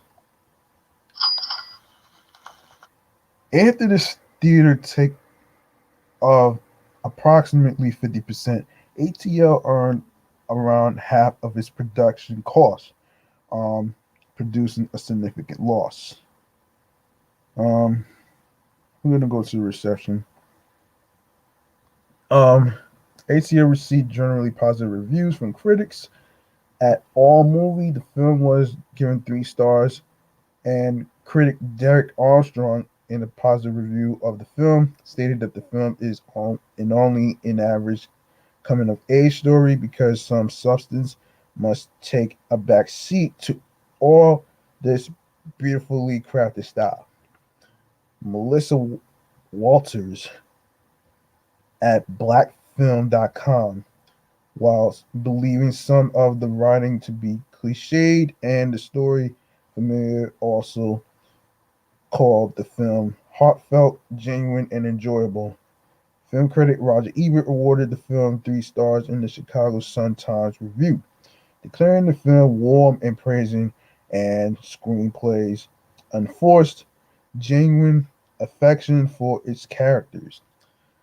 Um, IGN .com gave the film a 4 out of 5 rating, naming Robinson's um, directorial debut masterful. On Metacritic, the film had a weighted average score of 63 out of 100 based on 25 reviews. On the review aggregation website, Rotten Tomatoes, the film averaged at 62 approval rate based on 86 reviews, with an average rating of 5.9 out of 10. The website's critics' consensus reads, in quote, strong lead performances and catchy musical interludes rescue this coming age story from its formulaic script and uneven direction. Um, Ruth Stein from the San Francisco Chronicle called the film one of the better kind of its genre, praising the performances of the young cast and the film's star T.I. in particular. At Yahoo Movies, based on 13 reviews, the film has averaged a B minus by the critics' standards. Um, Not all reviews of the picture were so enthusiastic. Lisa Schwartzbaum of Entertainment Weekly graded the film a B minus, saying that while the skating scenes are a blast, the film stumbles when it attempts to be too much for too many audiences.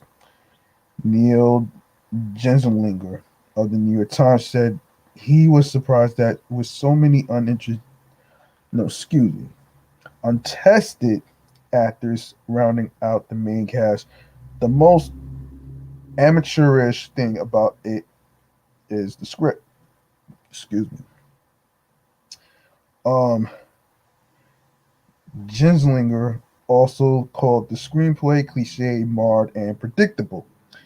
While giving credit to the young actors of the film, He was also critical of Chris Robinson's direction, stating that he can't stay with a scene long enough to let his actors build momentum.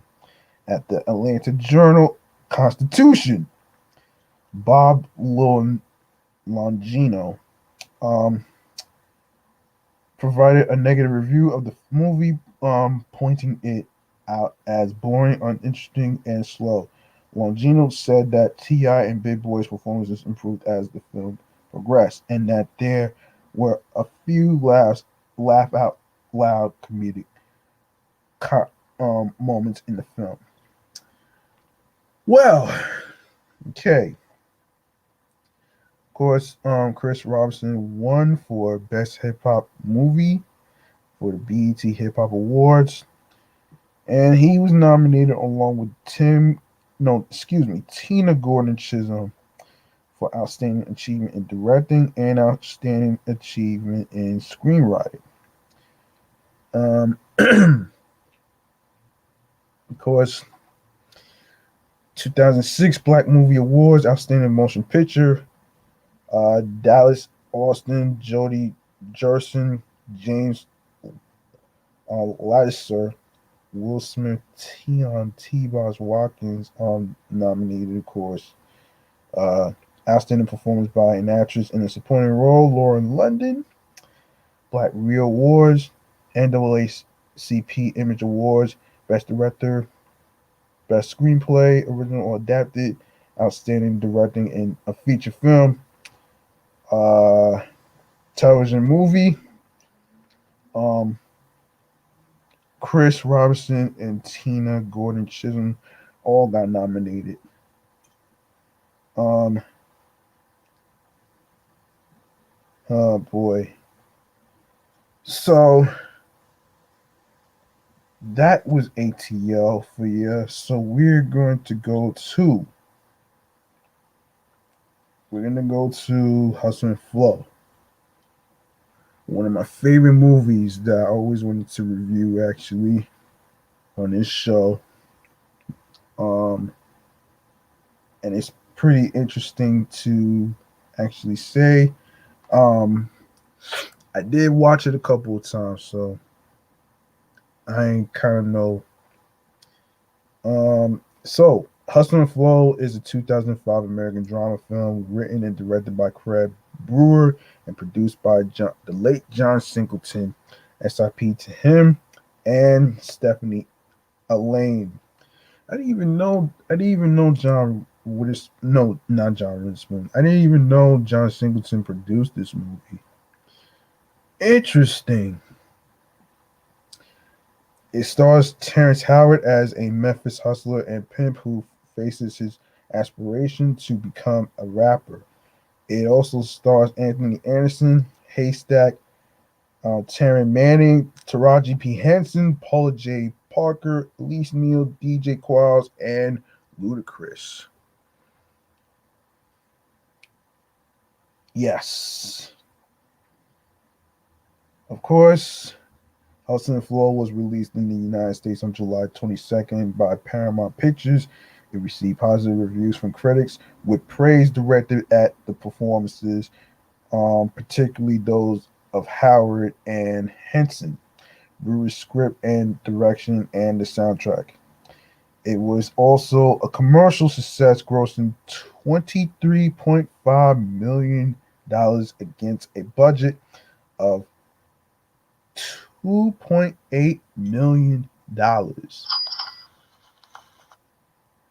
Yeah, I'm not gonna go over the plot with you guys. You guys probably know this by now. Some of you may have seen it, so I'm not even gonna get into all this. So, of course, I already read who's in. I already, I already read who's in this. I didn't even know Juicy J from 3 6 Mafia was in there. I did not know that. Um, um, DJ Paul, I-20, Isaac Hayes was. I didn't even know he was in there too. Who knew? Wow. Um, of course, Terrence Howard initially turned down the role of DJ. He reportedly was attempting to avoid being typecast as a pimp archetype. However, after recognizing the complexity and depth of the character, he reversed his early decision and took on the role. As concepts of both hustle and flow are unique to African American culture, it turned out to be nearly impossible to find proper translations for international release of the film. For example, the Russian translation of the title means the the bustle and the motion. The Italian title is appended with um, I'm not even gonna I'm not even gonna say what that is. The color of music. Um, the film experienced many years of near misses and outright rejection from major studios and potential financiers before finally being backed by its longtime supporter John Singleton. In the DVD extra, Singleton says that he decided at last to put up the money himself because he was exasperated at his friends not getting what their film deserved. Well, hold on a minute here.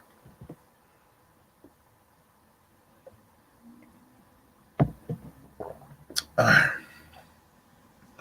hold on a second. All right, all right. I'm gonna get through this episode. All right. Um, of course, critical reception on Rotten Tomatoes. The film holds an approval rating of 83% based on 160 reviews, with an average rating of 7.3 out of 10. The site's critical consensus reads: Hustle and Flow is gritty and redemptive, with a profound sense of place and exciting music. Metacritic gives the film a weighted average score of 68 out of 100 based on 37 critics, indicating, in quote, generally favorable reviews. Hmm. Um, the Boston Globe said, in quote, some will find it um, cliche inspired, recalling black exploitations heyday with its grimy urban realism. Some will find it corny, absurd, and a limited view of options of disenfranchised African Americans. According to Entertainment Weekly, uh, the home studio recording sequences in Hustle and Flow are funky, rowdy, and indelible.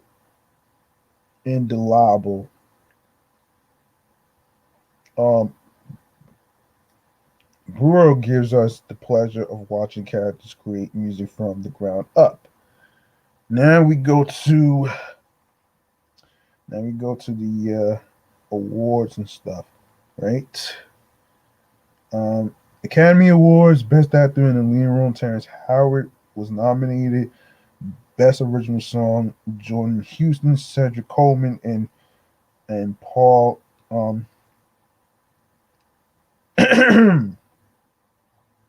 Paul Beauregard for It's Hard Out Here for a Pimp, which was the winner. Breakthrough Artist Award, Terrence Howard, winner, also won for Four Brothers Get Rich or Die Trying, um, Lackawanna Blues, and Their Eyes Were Watching God. Black Movie Awards, Outstanding Actor in a Motion Picture, Terrence Howard was the winner.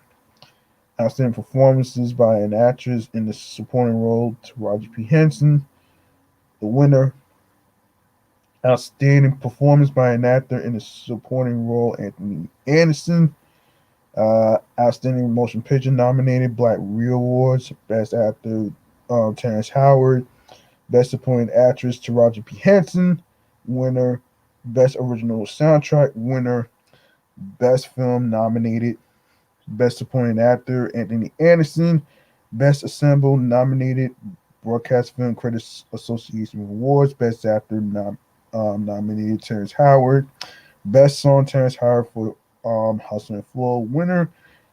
Chicago Film Critics. Best Actor, Terrence Howard nominated, Florida Film Critics. Breakout Award, Terrence Howard, also honored for Crash and Get Rich or Die Trying. Golden Globes, Best Actor in the Drama Motion Picture, Terrence Howard nominated Gotham Awards. I didn't even know there was a such thing. Um,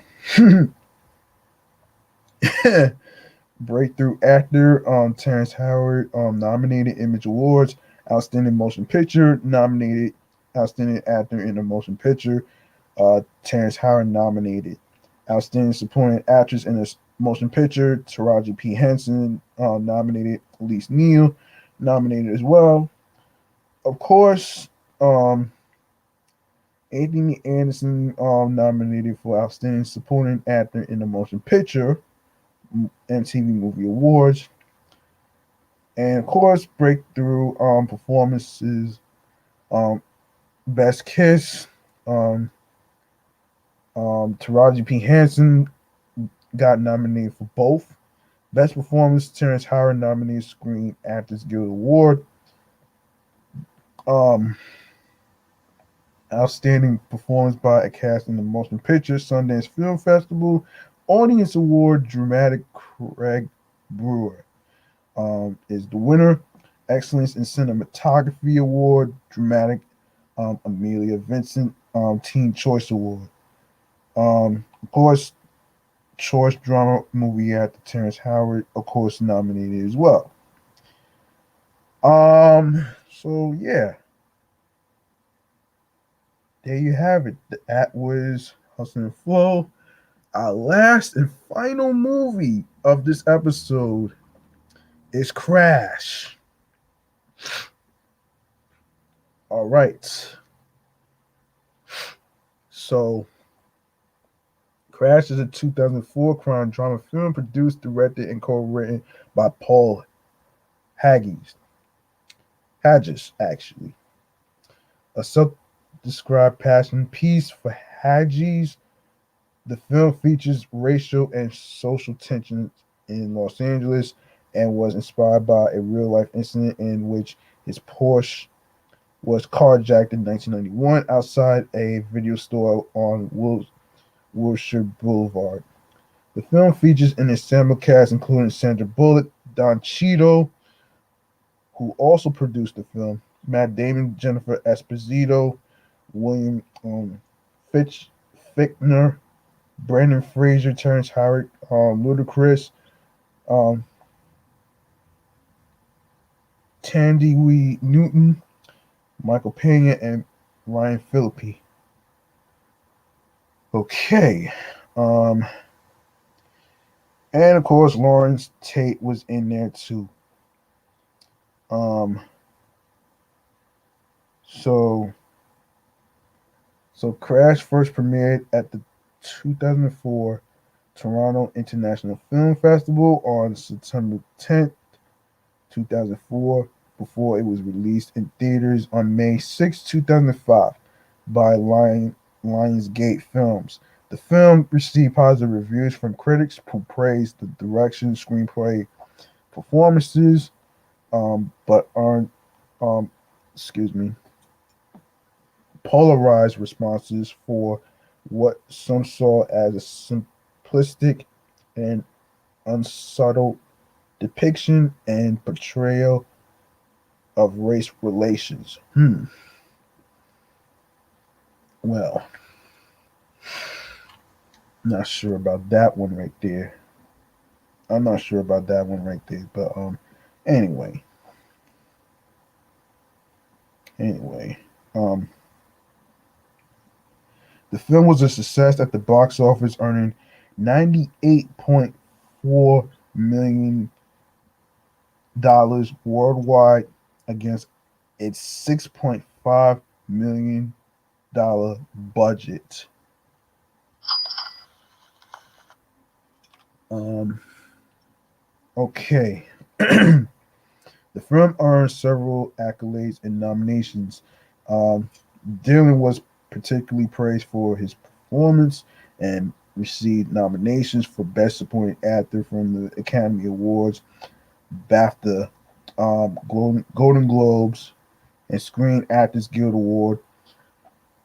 Additionally, the cast won the Screen Actors Guild Award for Outstanding Performance by a Cast in a Motion Picture.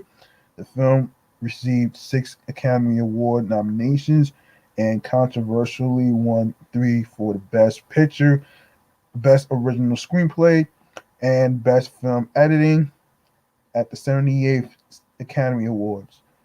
It was also nominated for 9 BAFTA Awards and won 2 for Best Original Screenplay and Best Supporting Actress for Newton.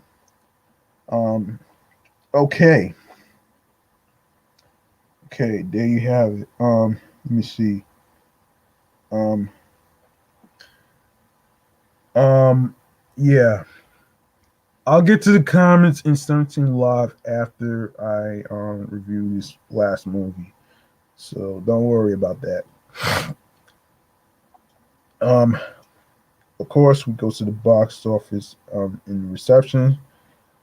After sending a rough cut of to the 2004 Toronto International Film Festival, the film premiered at the Elgin Theatre in Toronto in September 2004. It was quickly purchased by Lionsgate Films for 3.5 million.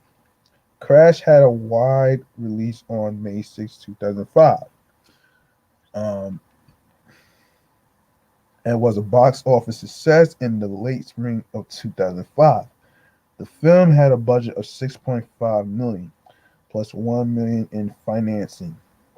Because of this financial constraints, director Hages filmed in his own house, borrowed a set from the TV show Monk, used his car in parts of the film, and even used cars from other staff members. The film grossed $53.4 million domestically, making back more than 7 times its budget. Despite its success in relation to its cost, Crash was the lowest grossing film at the domestic box office to win Best Picture since The Last Emperor in 1987. Hmm. So we go to the critical response. On review aggregator website Rotten Tomatoes, the film has an approval rating of 74% on 241 reviews with an average score of 7.23 out of 10. The site's critical consensus reads, in quote, a raw and unsettling morality piece on modern angst and urban disconnect. Crash, Crash examines the dangers of bigotry and xenophobia in the lives of interconnected Angelinos. On Metacritic, the film has a score of 69 out of 100, based on 36 critics, indicating generally favorable reviews. According to CinemaScore, audiences gave the film a grade of A minus on an A plus to F scale. Roger Ebert gave the film 4 out of 4 stars and described it as a movie of intense fascination, listing it as the best film of 2005. The film also ranks at number 460 in Empire's 2008 poll of the 500 greatest films of all time. Some later reviews of Crash have been less favorable. Cultural critic Ta Ta-Nehisi Coates criticized the film as shallow and unthinking, naming Crash the worst film of the decade. The film has been critiqued for depicting the Persian shopkeeper as a deranged, paranoid individual who is only redeemed by what he believes is a mystical act of God. The film has also been criticized for using multicultural and sentimentalist imagery to cover up material and historically sedimented inequalities that continue to affect different racial groups in Los Angeles. In 2010, the Independent Film and Television Alliance selected Crash as one of the um, 30 most significant independent films of the last 30 years. Hmm. I'm not even gonna. I'm not even gonna go there on the Oscar controversy. Um, Crash was nominated for 6 awards at the 78 Academy Awards and won 3 Best Picture, Best Original Screenplay, and Best Film Editing. It was nominated for 2 Golden Globe Awards for Best Supporting Actor, Matt Damon, no Matt Dillon, excuse me, and the other for Best Screenplay, Paul Haggis, um, and Robert Moresco. Um, the other awards include Outstanding Performance by a Cast in the Motion Picture at the 2005 Screen Actors Guild Award, Best Original Screenplay at the Writers Guild of America Awards, 2005 Best Original Screenplay and Best Supporting Actress, Newton, at the 59th British Academy Film Awards. Best Writer at the Critics' Choice Awards, Outstanding Motion Picture, and Outstanding Actor in a Leading Role, Howard, at the Black Movie Awards. Best First Feature and Best Supporting Male, Dylan, at the Independent Spirit Award. Best Cast and Best Writer at the Broadcast Film Critics Association Awards, and Outstanding Supporting Actor in a Motion Picture and Outstanding Motion Picture at the NAACP Image Awards. um, yeah, hold on a minute here. Okay. Um, yeah. Of course, 13 episode series on Stars Network on October 17th, 2008. The, the series features Dennis Hopper as a record producer in Los Angeles, California, and how his life is connected to other characters in the city, including a police officer, Ross McCall, and his partner, actress turned police officer, Arlene Turr. The This is crazy. I didn't even know this was happening. Anyway, so there you have it, man. That was your last movie review, which was Crash. Now, before I even wrap up the show, man, let me let me see if I can actually review your comments on 17 Live. In case you guys don't know, we are live streaming on. Hold on a second. Let me just put my face on the screen first.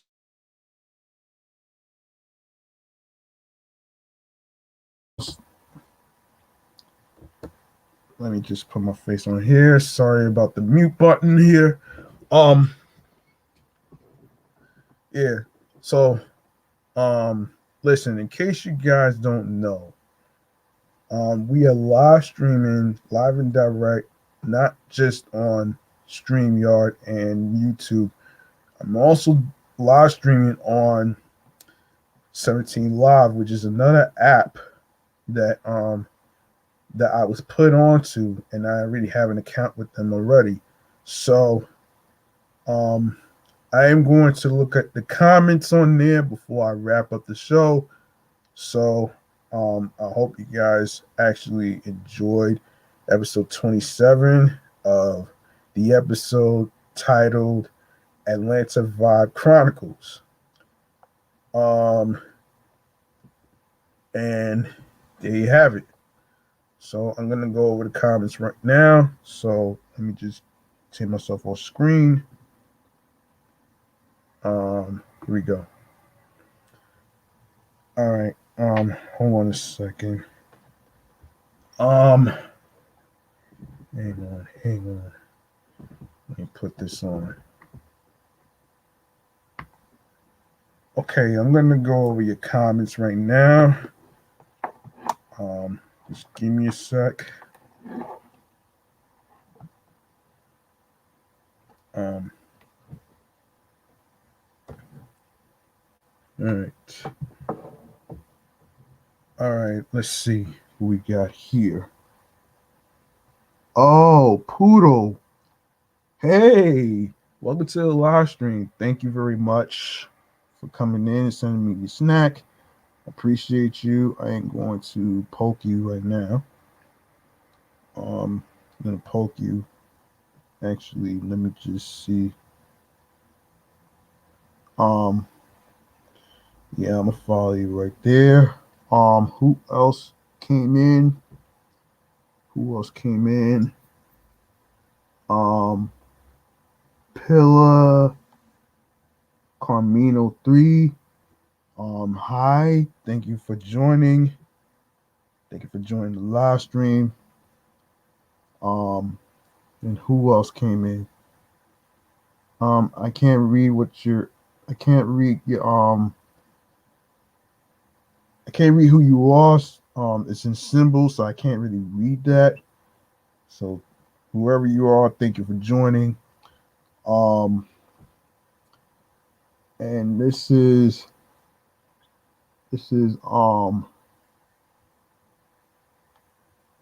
King. Wait, hold on a second. Gay 2K of course said hi, thank you for joining. And also um Gabe Rena, of course, said hi. Actually said hi to her, of course. Who else came in? Who else came in? Hold on. Hold on. Candy Brooks. Okay, now okay. Hello and welcome to the live stream of Meticulous Vibe Juice Podcast.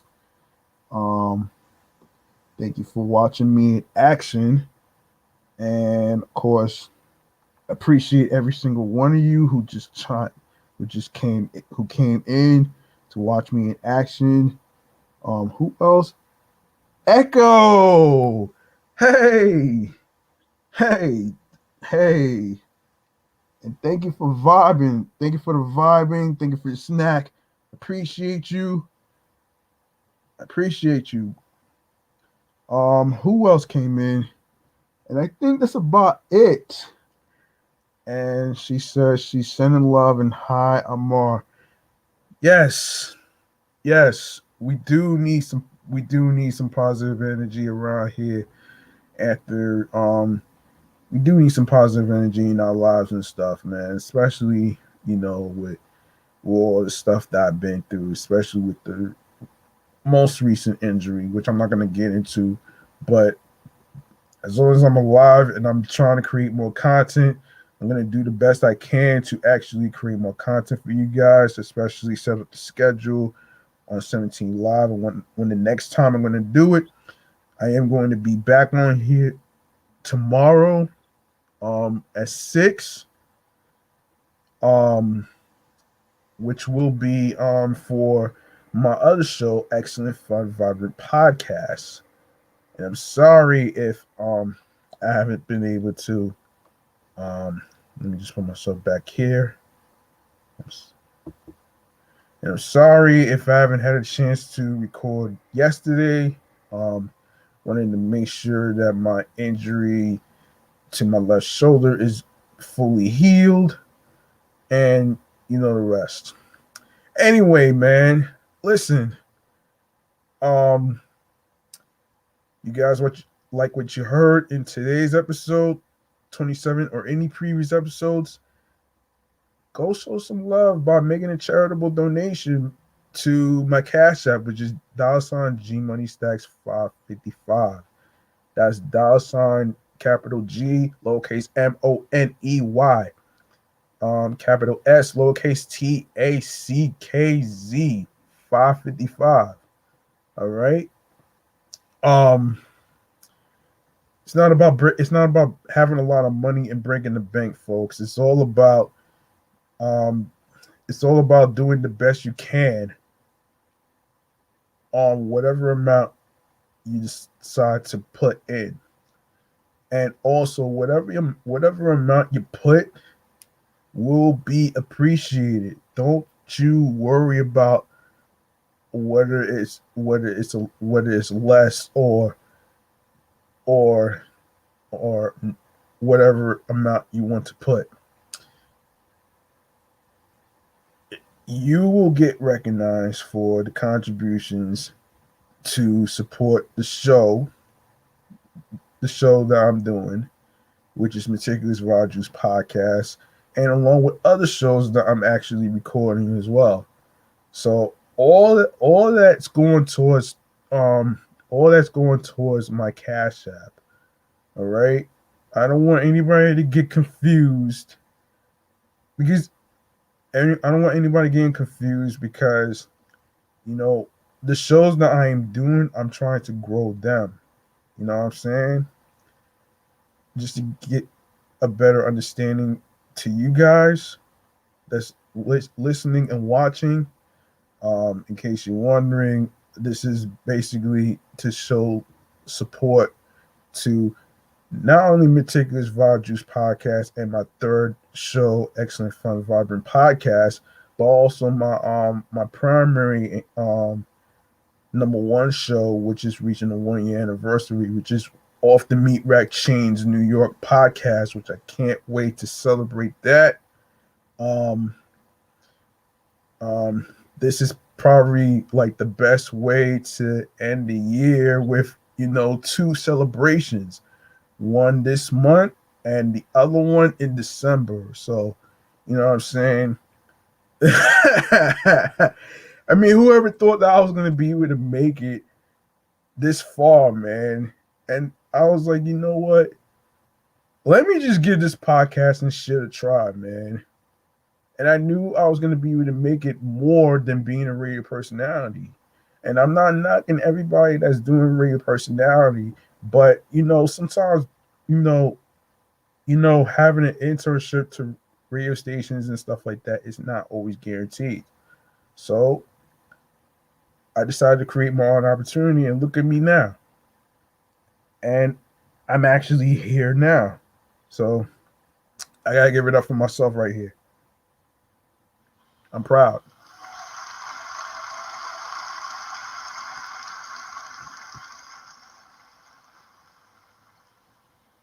And also, speaking of being proud, man, we had a streamer earlier who just came into the live chat of 17 Live. Actually, that's why you didn't see my face, because I had put myself off of the webcam because I was trying to do something. So that's why I didn't want y'all to think that I wasn't really connecting and stuff. Because I'm not only just recording on YouTube, but I'm also recording on 17 Live as well. So I have to do both. I can't just do one thing out of the other. You know what I'm saying? I hope you do. And speaking of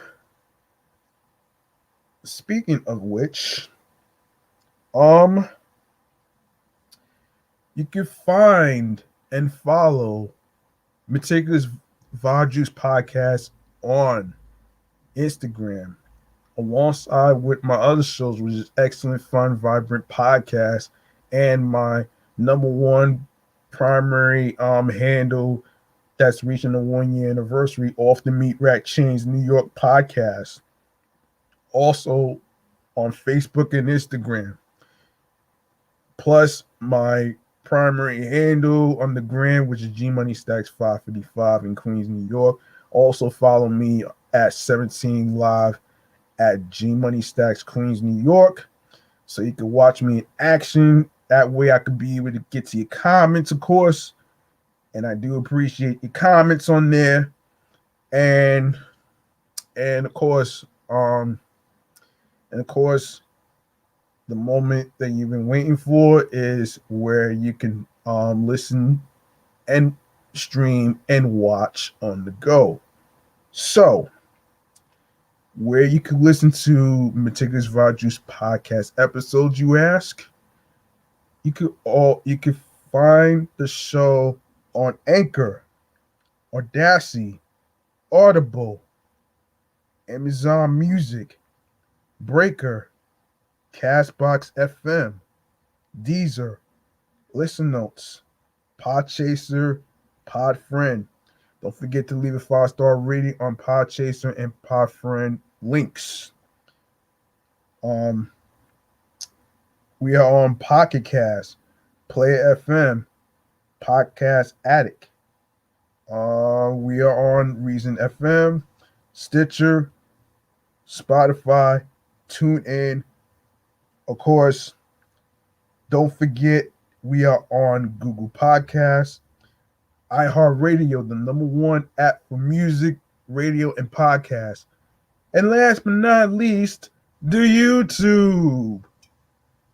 Go ahead to the YouTube channel, Meticulous Vibe Juice Podcast YouTube channel page, and make sure you grab the subscribe button alongside with the notification bell so you can be reminded with alerts on when the show goes in the air via live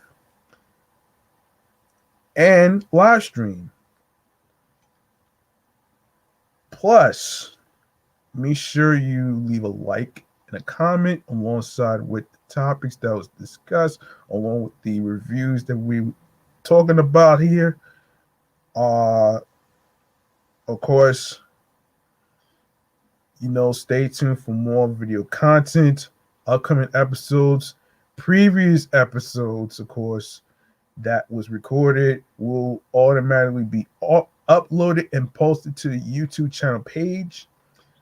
That way you won't have to worry about missing a beat of any episodes because it will be all posted to the YouTube channel page, so you don't have to worry about missing anything. Also, don't forget to download your favorite episodes. Make sure you share the videos. Tell a friend to another friend. And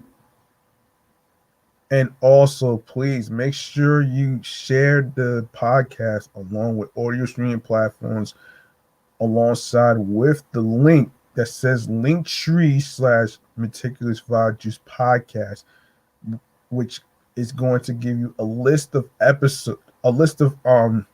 streaming platforms where you can listen, stream, and watch on the go. And of course, like I said, the primary spots is Spotify. Of course, is Amazon Music. There's Audible. There's also iHeartRadio, which is where all my 3 shows is going to be on. And of course, yes, YouTube. I didn't forget YouTube because that's where I'm trying to show more of my face and stuff. So you get the gist of it though, man. So listen, make sure you reach out to your loved ones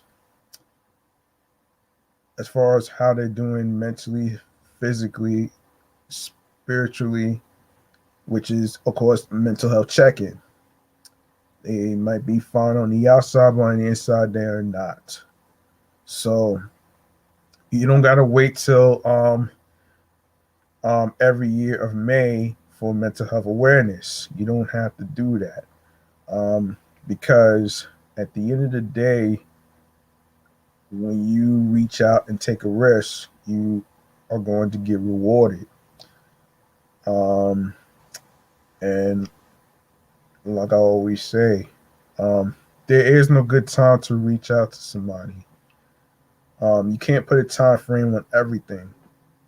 And for the most part, when you reach out, the person that you're reaching out to will basically appreciate you for doing that. And that's love right there. And that's real shit. You know what I mean?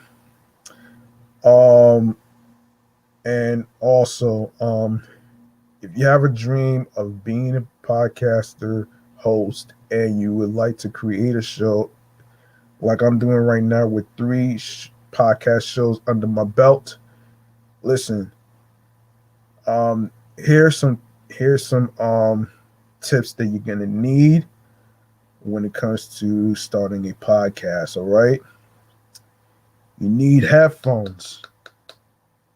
You also need a microphone.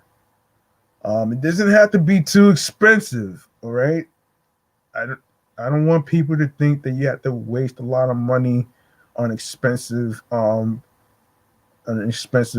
course, you're trying to look for good quality, but it doesn't have to be too expensive. It could be something simple like a Yeti microphone. It could be a Voxcon microphone like I'm using right now. Um, and which I bought from Target, by the way. Um, and of course, you need a laptop or a computer, whichever works for you.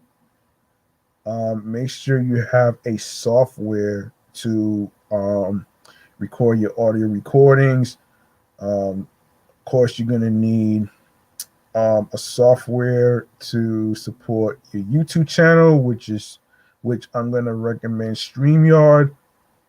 Um, I I haven't really used Zoom as much because I didn't really like the idea of the fact that you're given 40 minutes of a group chat. 40 minutes of a group chat, I didn't like that shit at all, man. That doesn't seem like enough time to me. So I decided to use StreamYard. So StreamYard has been attached to me because that way, when you use the software StreamYard, it'll help you create the banners that you want to put on your screen, like the names of the show, of podcast shows and stuff like that, like I'm doing here. Like you see the banner that says Meticulous Vibe Juice Podcast, and along with the banner that you see going across with the social media handles and stuff like that, where you can follow me and of course um 17 Live, the Instagram handles of the show pages and stuff like that. You, and of course, it allows you to express yourself on the types of topics and segments, which I did. Like I did here, for example, like I created some segments. One is music Kool Aid. The other one is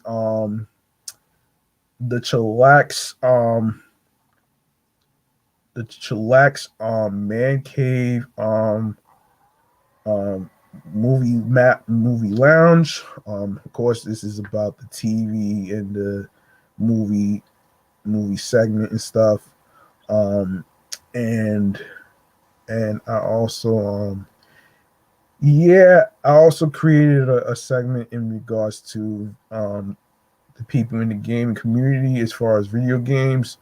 I will try to see if I can get back into reviewing the video games for each system and stuff like that. Of course, due to and I haven't even got a chance to check out coexisting games and stuff like that because I've been so busy trying to, build three of the shows, including this one right here, which is Meticulous Rogers podcast, of course. Um, I wanted to make sure that everybody had a chance to listen to the episodes, of course, and being able to, reach the amount of plays, the amount of success, amount of listens and downloads, which is already have reached there. And hold on a minute. I think I should go to. Let me go to it right here. Um, yeah, let's go to it right now. Um, let's go to this. So let me see. Oh, and also, folks, if you have any ideas on particular music artists or anything like that, if I'm not familiar with their music and stuff like that, um, if I'm not familiar with their music, then I'm not gonna go through with it. But if it's music artists that I am familiar with, then I will go over it as a review. So, you know what I'm saying?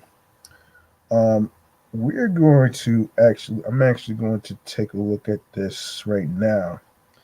So, for Meticulous Vibe Juice podcast, last time I checked, I'm going to go to it right now, and we are at 78 plays. How about that? 78 plays. That's not too bad, though.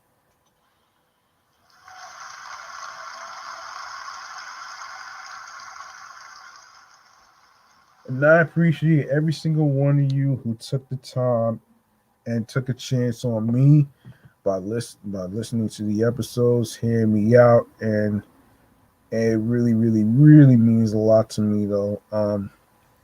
And of course, although during the recording it did feel like I was looking like I was about to be out of breath, but I hung in there. I did have a drink on the side too, so I like to have a little something on the side to drink, so I don't end up, feeling like I'm being dehydrated and shit. You know what I'm saying? That's why I had to drink something, and that's why, what I'm saying, just wanted to make sure that I don't pass out during the recording on you guys. So I don't want to do that to you guys. So anyway, um, anyway, I'd like to say thank you to everybody who took the chance to listen to me, and I really appreciate every single one of you, especially on 17 Live. I didn't forget you guys. Thank you for watching me in action, for recording episode 27 of Meticulous Vibe Juice podcast. This has been a great episode review, and stay tuned for more. And I will see you in the next episode. So make sure you take care of yourselves along with the people you care about. Make sure you have your water along with your Gatorade with electrolytes, because you're gonna need it for energy and strength. And also make sure you are and make sure you be careful out there. Make sure you don't end up being a jerk. You don't be a jerk to nobody. And don't worry about the conspiracy theorists, by the way. They don't have the fucking answers to everything. So, I'm just saying. Um, so listen, I hope you guys, um, you know, protect yourselves, washing your hands and stuff. And yeah, I will see you in the next episode. Um, Once again, peace and one love, and have a good night.